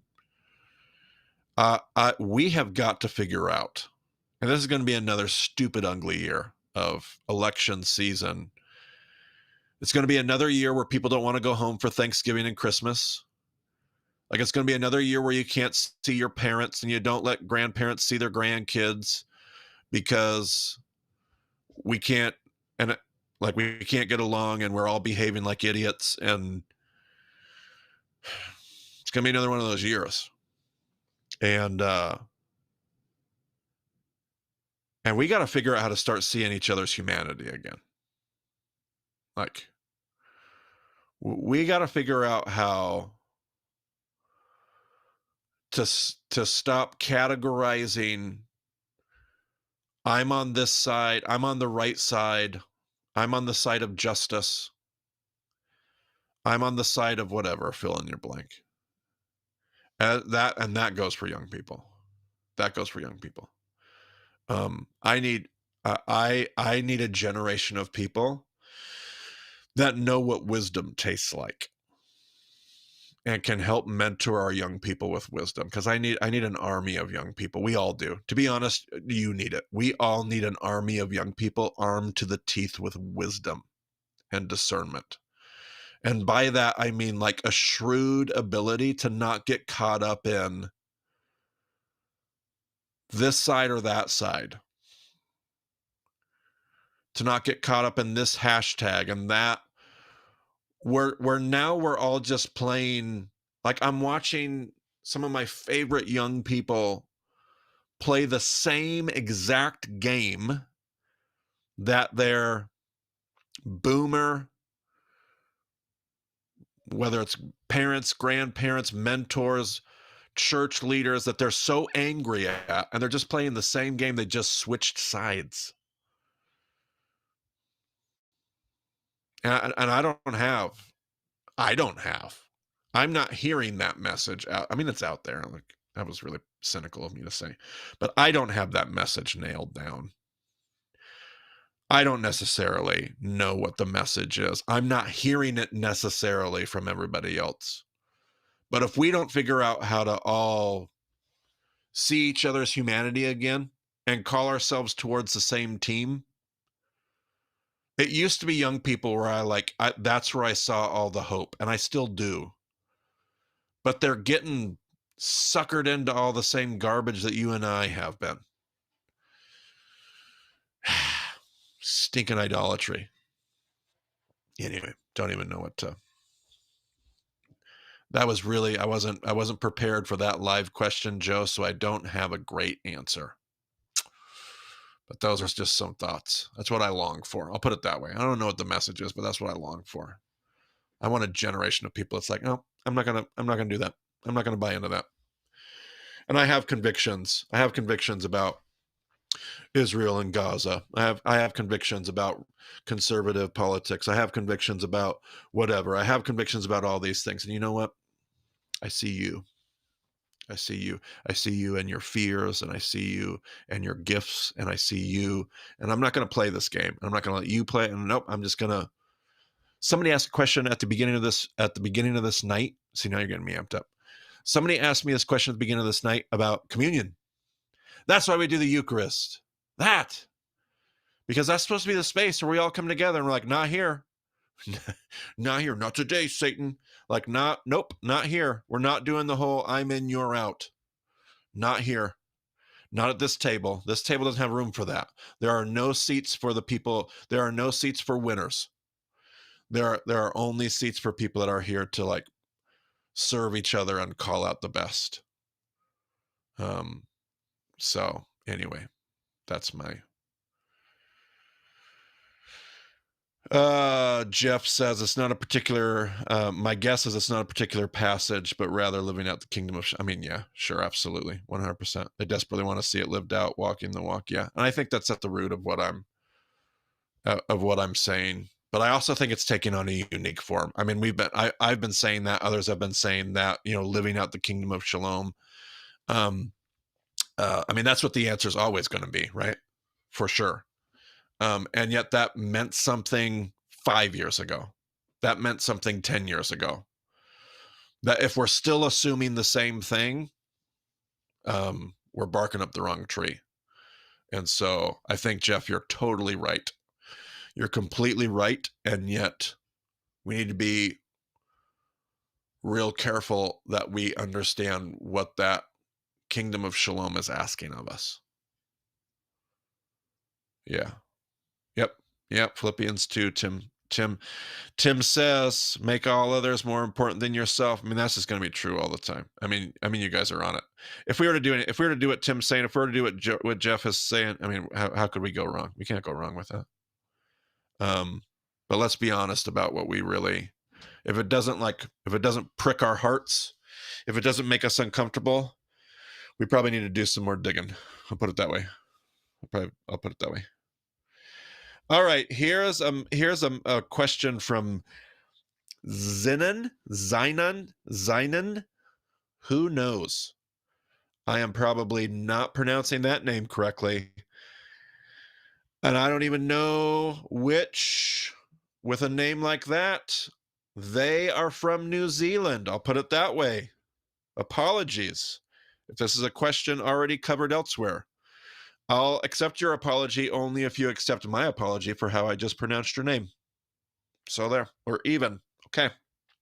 But I have just been re-listening and studying Romans. I find myself a little stuck on the expectation for behavior in believers. Episode references are 152 and 153.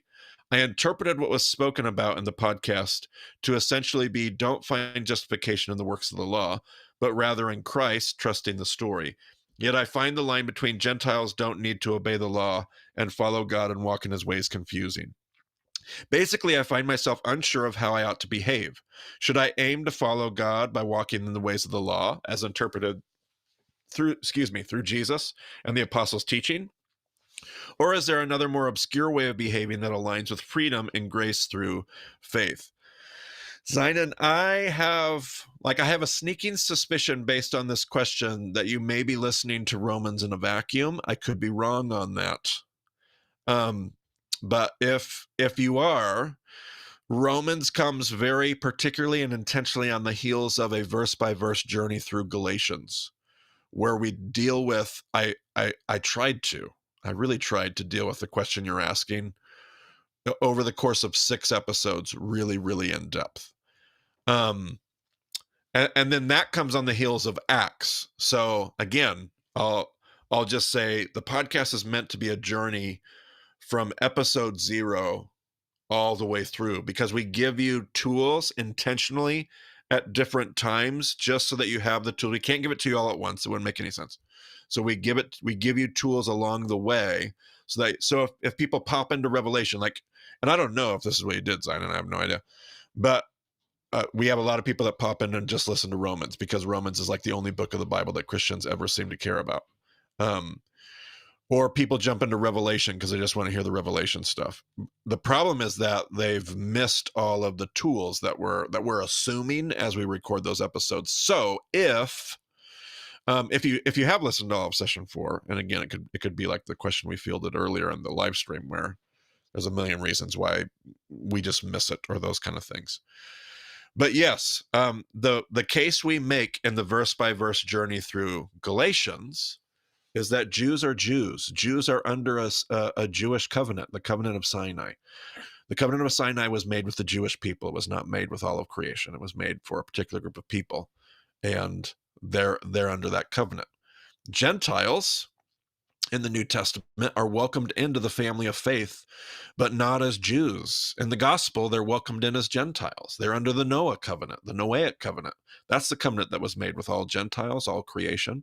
So they're not supposed to be following kosher law and following Torah. And that's part that, I mean, that is not just part, like that is really what your New Testament is. That's what the book of Acts is completely about. It's what Galatians is completely about. Every verse of Galatians is about this. Basically what Romans, you did hear that correctly, by the way, Zion. You heard the message of Romans correctly.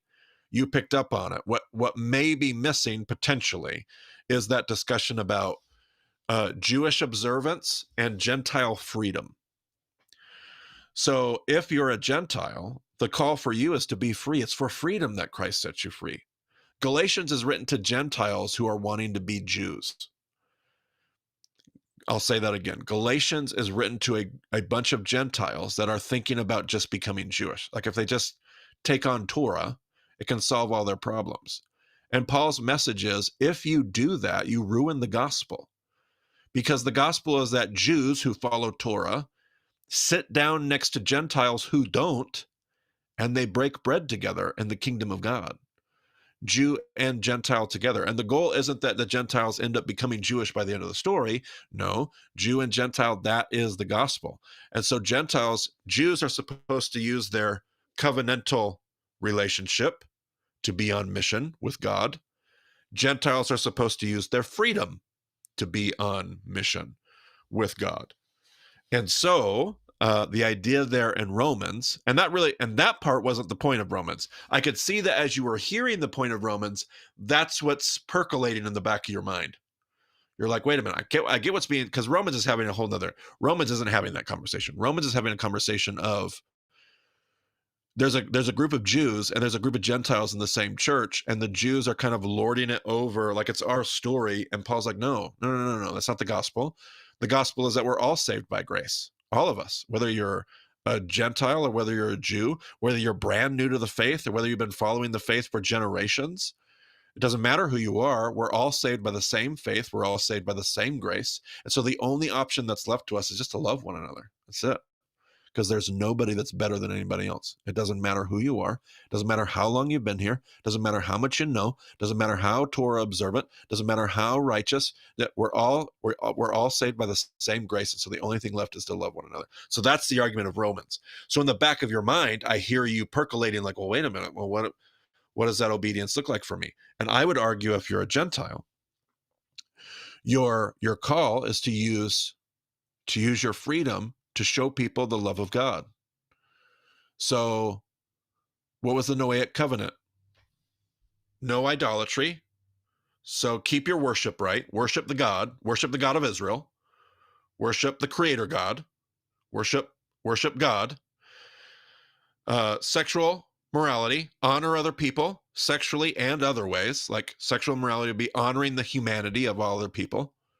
Don't misuse those relationships. Don't abuse those relationships. Don't shame other people with those relationships. It's not about a moral code. It's about relationships. It's about humanity. And have a sanctity for life. Respect creation.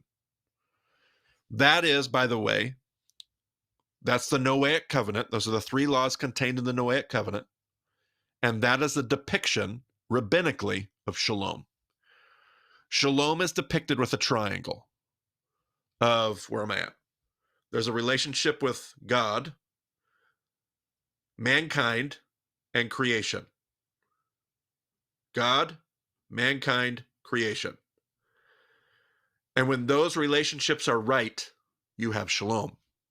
So the Noahic covenant is get your God worship correct, get your sexuality correct, and get your sanctity of life correct. Honor creation, honor relationships, honor God. You get shalom. That's the rabbinic mind. So that's what, you don't do that through following the rules of Torah. You do that by being the kind of people that God called us to be.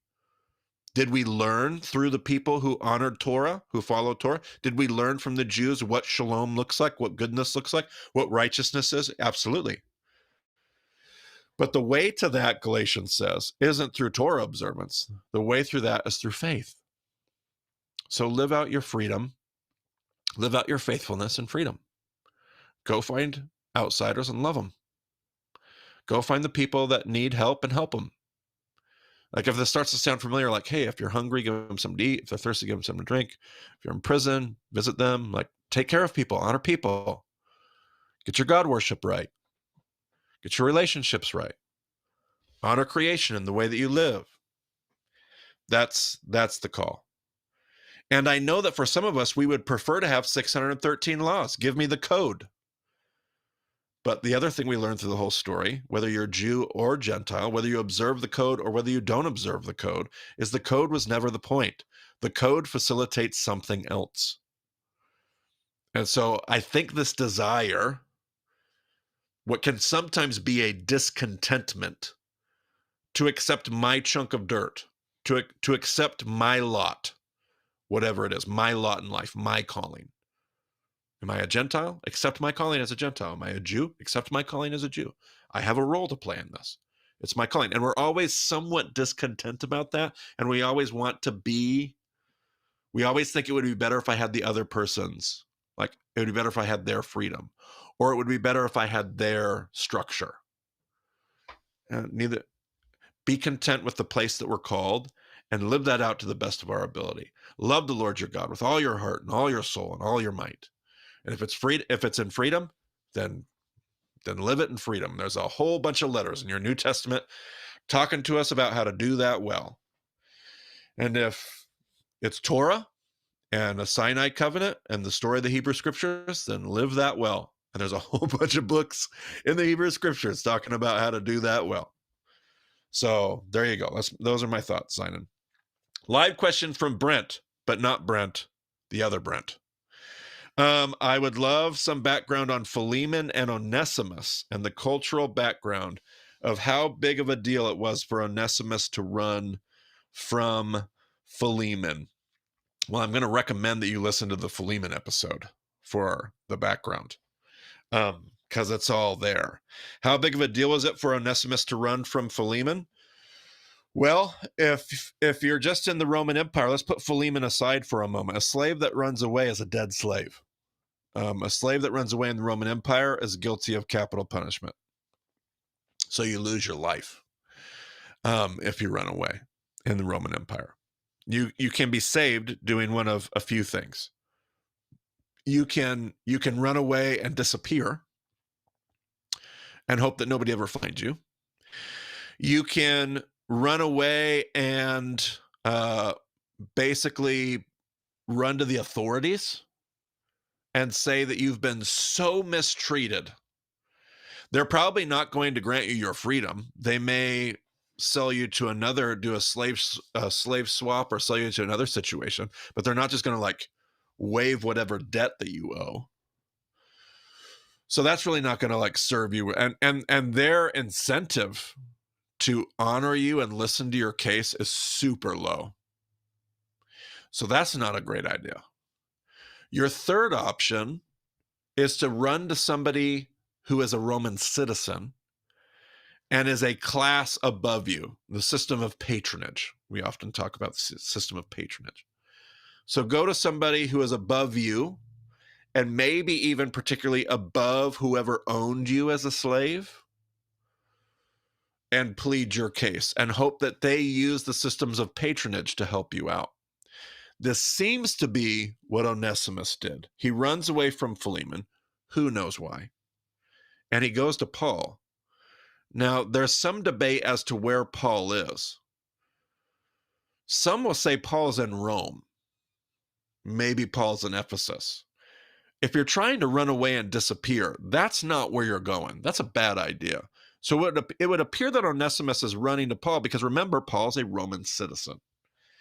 And it would appear that Paul is running to Onesimus, that Onesimus is running to Paul to plead his case. And now here's the thing. Philemon's not just a regular old Roman citizen or Roman. Philemon's a follower of Jesus, which is why I think the letter to Philemon is so, most scholars will say it's full of humor. It's very lighthearted. It utilizes sarcasm.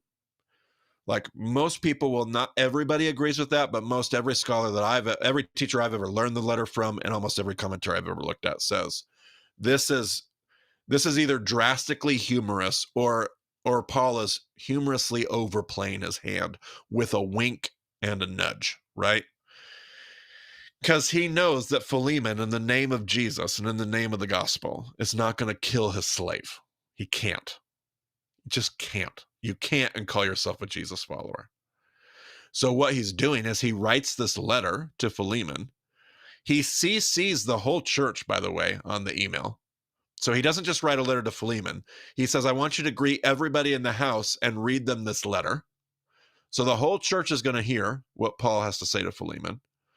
And Paul essentially says, you can't do anything to it. In fact, you need to accept it. He can't even be your slave. Like in the gospel, Onesimus can't really be your slave. He's not your slave. In the gospel, he's your brother. He's my brother. And Paul has all these helpful, useful things. So how big of a deal? Your direct question was how big of a deal? It's a huge deal. Politically, legally, it's a capital punishment deal. That's how big of a deal it is.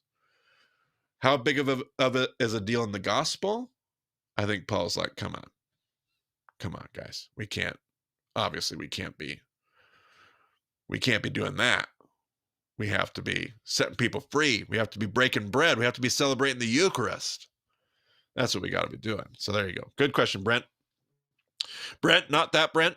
Sarah says this. She said, thank you for the work you're doing. Oh, yes, this is the one I was thinking about earlier. I'm a professor of Old Testament at Seattle Pacific University. Yikes. That was an intimidating opening sentence. Thank you for the work you're doing. I'm a professor of Old Testament at Seattle Pacific University. Whoo! Within a week, 2 separate people asked me if I had heard of the Baymont podcast, so I assumed that it was the Holy Spirit giving me a nudge to listen. I love your message and ministry. This weekend on a long drive, I listened to 3 of your podcasts on Isaiah. I found them very helpful for a class that I'm teaching this fall. I suppose that if anybody gets to skip around in our podcast, it's an Old Testament professor at a major university. Please be encouraged that the words you're sharing are not returning void. I shared that to say this. Sarah, first of all, thank you. Your words are more than kind and more than generous. And no professor of Old Testament at a major university should be listening to our podcast, but I love the fact that so many do, and they say they get something helpful out of it. That's unbelievably honoring to hear. But I shared this to hold it next to all the other things. This is the process, guys. This is the process. Because there's this email held next to emails from non-Bible scholars that are just pointing out that hey, we opened this night with a question about, hey, you got this wrong. Yep. And you got that wrong. Yep. And then we had another email about a very gracious email that hey, you should work on your pronunciation of Hebrew. Yep. Totally. Recently, there was another professor at another university that leveled some friendly criticism about the work that we do at Bema on the internets. And all of it's good. I mean that. All of this is a part of the process. This is how all of this stuff is supposed to work. This is how learning is supposed to work. This is how learning with you is supposed to work. This is how learning with me is supposed to work. And so sometimes you get an email from a professor that says, thank you because what you're doing makes a difference. And sometimes you get an email from a professor that says, here's a list of things graciously that are wrong with what you do. Yep. And all of that is a part of what it means to like receive accountability, to learn, to grow. It will look differently. It'll look a little differently for you. I mean, I hope you're not probably getting emails if you're just an average Joe studying your Bible. I hope that you're not getting emails from random college professors one way or another. It will look different for you, but it's all the same thing.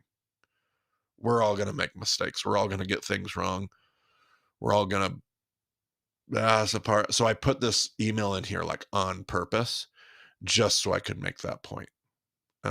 Sometimes it's this and sometimes it's that. And at the end of the day, it's both, because we've got to have them both. So the professor that was critiquing my work has been an unbelievably helpful experience for me. I've got to start a new relationship. I have a new friendship. I have a new academic friendship, going back and forth, learning from each other. I think I'm probably learning more from her than she's learning from me, but I digress. It's all like learning.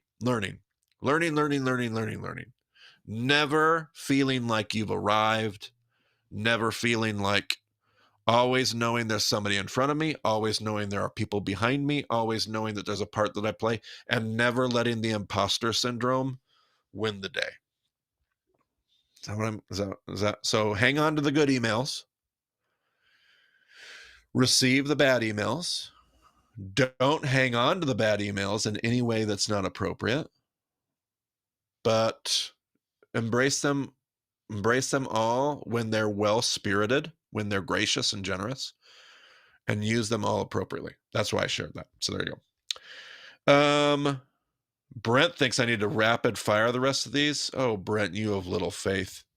Ashley says, live question, what books are you and Brent currently reading? I'm currently reading The Evangelism in the Early Church by Miller. It's an old text from 1970. I am not in love with, but it's actually a great source that talks about a lot of stuff that people are always like, do you have a source for that? Do you have a source? And it's old. It's 1970. It's 50 years ago, 55 years ago. But a lot of people are always like, I want a source for that. And actually this has a lot. I'm only 2 chapters in, and this thing has been a source for a lot of stuff that I was taught. So that's what I'm reading right now. The next book I have up is actually from a Bema listener, Brent Faulkner. He's a pastor in Kokomo, Indiana. And he wrote a book called Trust Fall. That's next up on my to-read list. So there you go. I'm just going to Brent, what are break you in, reading? Marty. First of all, Michael Green, not Miller, I think is what you said. Michael Green. I'm looking at your Goodreads. We You both are have a correct. Goodreads. We both have a Goodreads. And I also say, don't listen to Marty saying a book from a Balaam listener and think, oh, I've got to send my book in for Marty to read, because Marty has a special relationship with the Kokomo people as part of his own book efforts. Stand by for the next Sure. question on that. But yeah, I am currently reading a whole bunch of stuff that is um, relevant to upcoming interview episodes. So I don't know. Should I even say Marty, or should I just say wait for the coming interview episodes? What do you think? Your choice. Dealer's choice. I don't know. People can just go look at my Goodreads if they're curious. How about that? There you go. Make them dig for it. All right. Yes.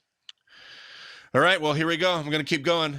Hunter's back. He says, how's the next book coming? It's coming really good. We're on time. I feel very similar to my last book. There are parts of this book I just absolutely love. There are parts that I love a little less. That doesn't mean it's not good parts. I'm co-writing this book with Reed Dent. How's the process the second time around? Process is great. It's different working with somebody. I don't mean that as a slight. I just mean it's just different. I'm a very autonomous worker. I don't collaborate well because I'm quirky. So working with, honestly, it's probably worse for Reed than it is for me. Working with me is probably like not great. That's the part that's weird. Any tidbits or rough timelines you can share? This book is roughly titled Asking Better Questions of Ourselves. I don't know if that's the working, I don't know if that will end up being the title that it ends up being, but that's what we've asked it to be. So we had Asking Better Questions of the Bible. This one's Asking Better Questions of Ourselves. It's basically a book on theology, the theology of what it means to be human. We're gonna talk about curiosity, attention, and wonder, and then we're gonna use those three things to re-examine 10 stories in the Bible. The third book is supposed to be a book about asking better questions about others, and it should be a book on empathy and how to love other people. So, timeline for the second book is supposed to be, I think, early 26. I think it's early 26. It might be late 25, but I think it's scheduled to be out early 26. Stay tuned. I'd have to go back and check my contracts. I think the third book is set to be out late 27. So there you go. That's that. Thanks for asking, Hunter. I'm pretty excited. Actually, I'm pretty excited. When I finally I wasn't sure how I was going to feel about that book. And when it came out, I was like, yeah. And then obviously Reed's parts are great. Like, honestly, Reed's parts are everything you'd expect from Reed. My parts, I was like, and then I wrote it and I was like, yeah, I actually really, really like, especially my opening 3 chapters. I feel really good about it. And then my closing chapter, I feel like I nailed it. So yeah, it's great. And that's how I think a person should feel. I don't think that's bragging. I think a person should feel that way. You'd want to feel that way about you want to walk away and say, I nailed it. Steve, live Facebook question. We also got to hear you speak in Charlottesville. Thanks. No, thank you, Steve. My question. There's an age-old discussion about Satan being a fallen angel thrown down with 1/3 of the angels. Is this an accurate reading? If not, where did Satan come from? I don't know where Satan came from. Is that an accurate reading? Depends on how much credence you give to apocryphal, extra biblical tradition.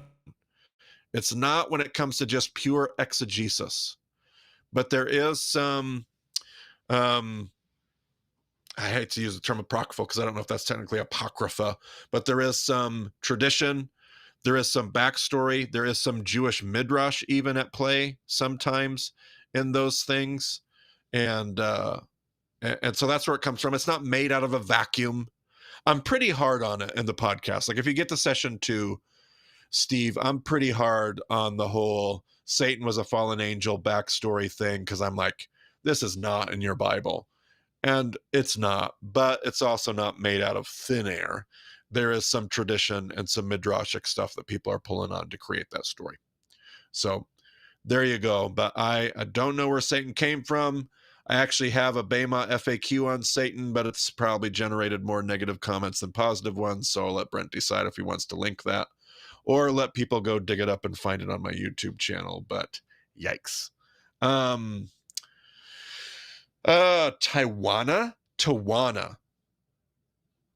That's an epic name. I don't even know if I'm saying it correctly. It's just awesome.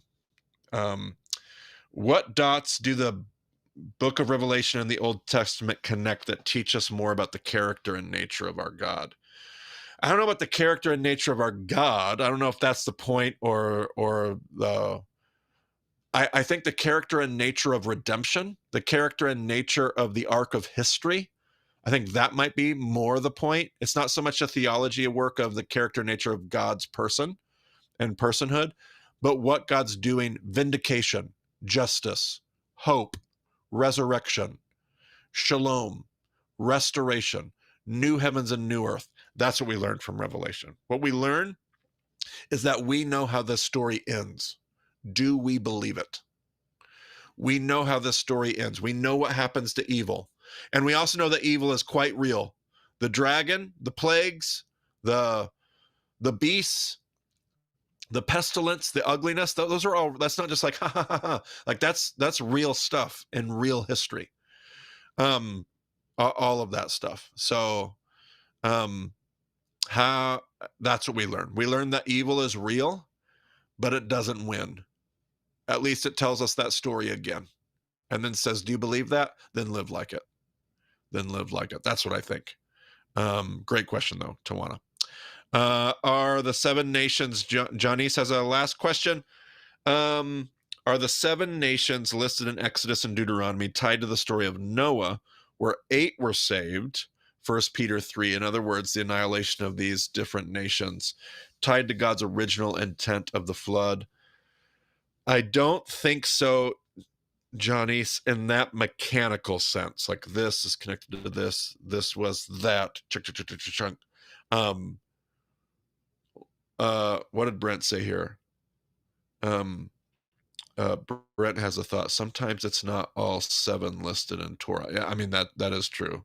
So it's not. So yeah, I don't know if I would make that poetically, thematically. I think you're barking up the right tree. I think you're pointed in the right direction. I don't know if I would connect the 7 to the 8. I don't think I would make that connection. Again, I reserve the right to rethink that and change my mind.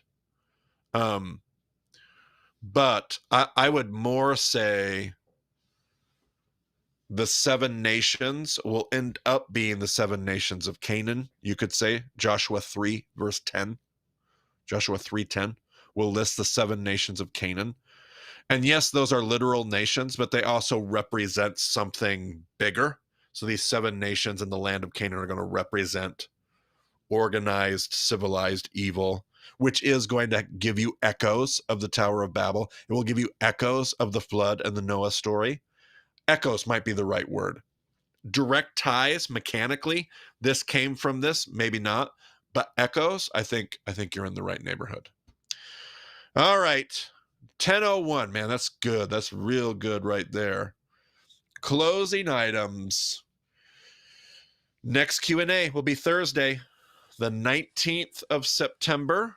Reed Dent will be with us to do that one. Remember that the liturgy starts on September 1st. If you're interested in jumping into the liturgy, you haven't been in year 1, year 2, but you want to jump into the Bema liturgy, you want to get a small group, and you're like, oh, the podcast is great. Doesn't really work for our group. It just isn't quite what we're looking for. We'd rather listen to the podcast on our own and be able to talk about it, but we want something else to gather our life around.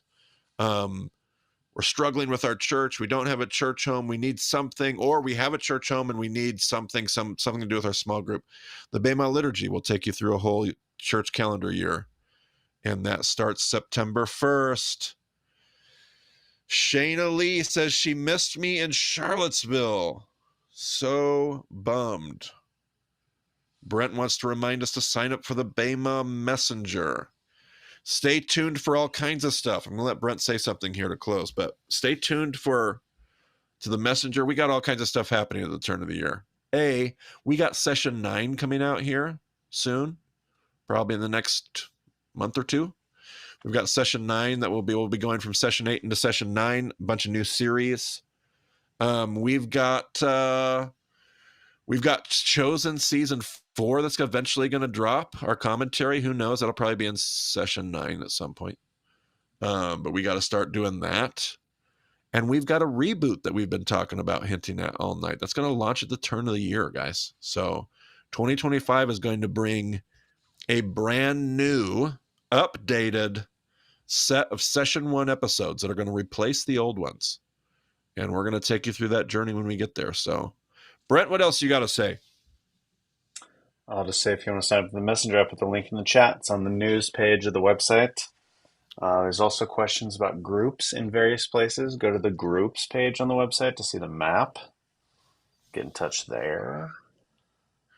Google Maps on mobile is super weird. And if you go to the map on your phone, you can click one group and it will show you the contact person and their email address. And then if you click any other group after that, it shows you nothing.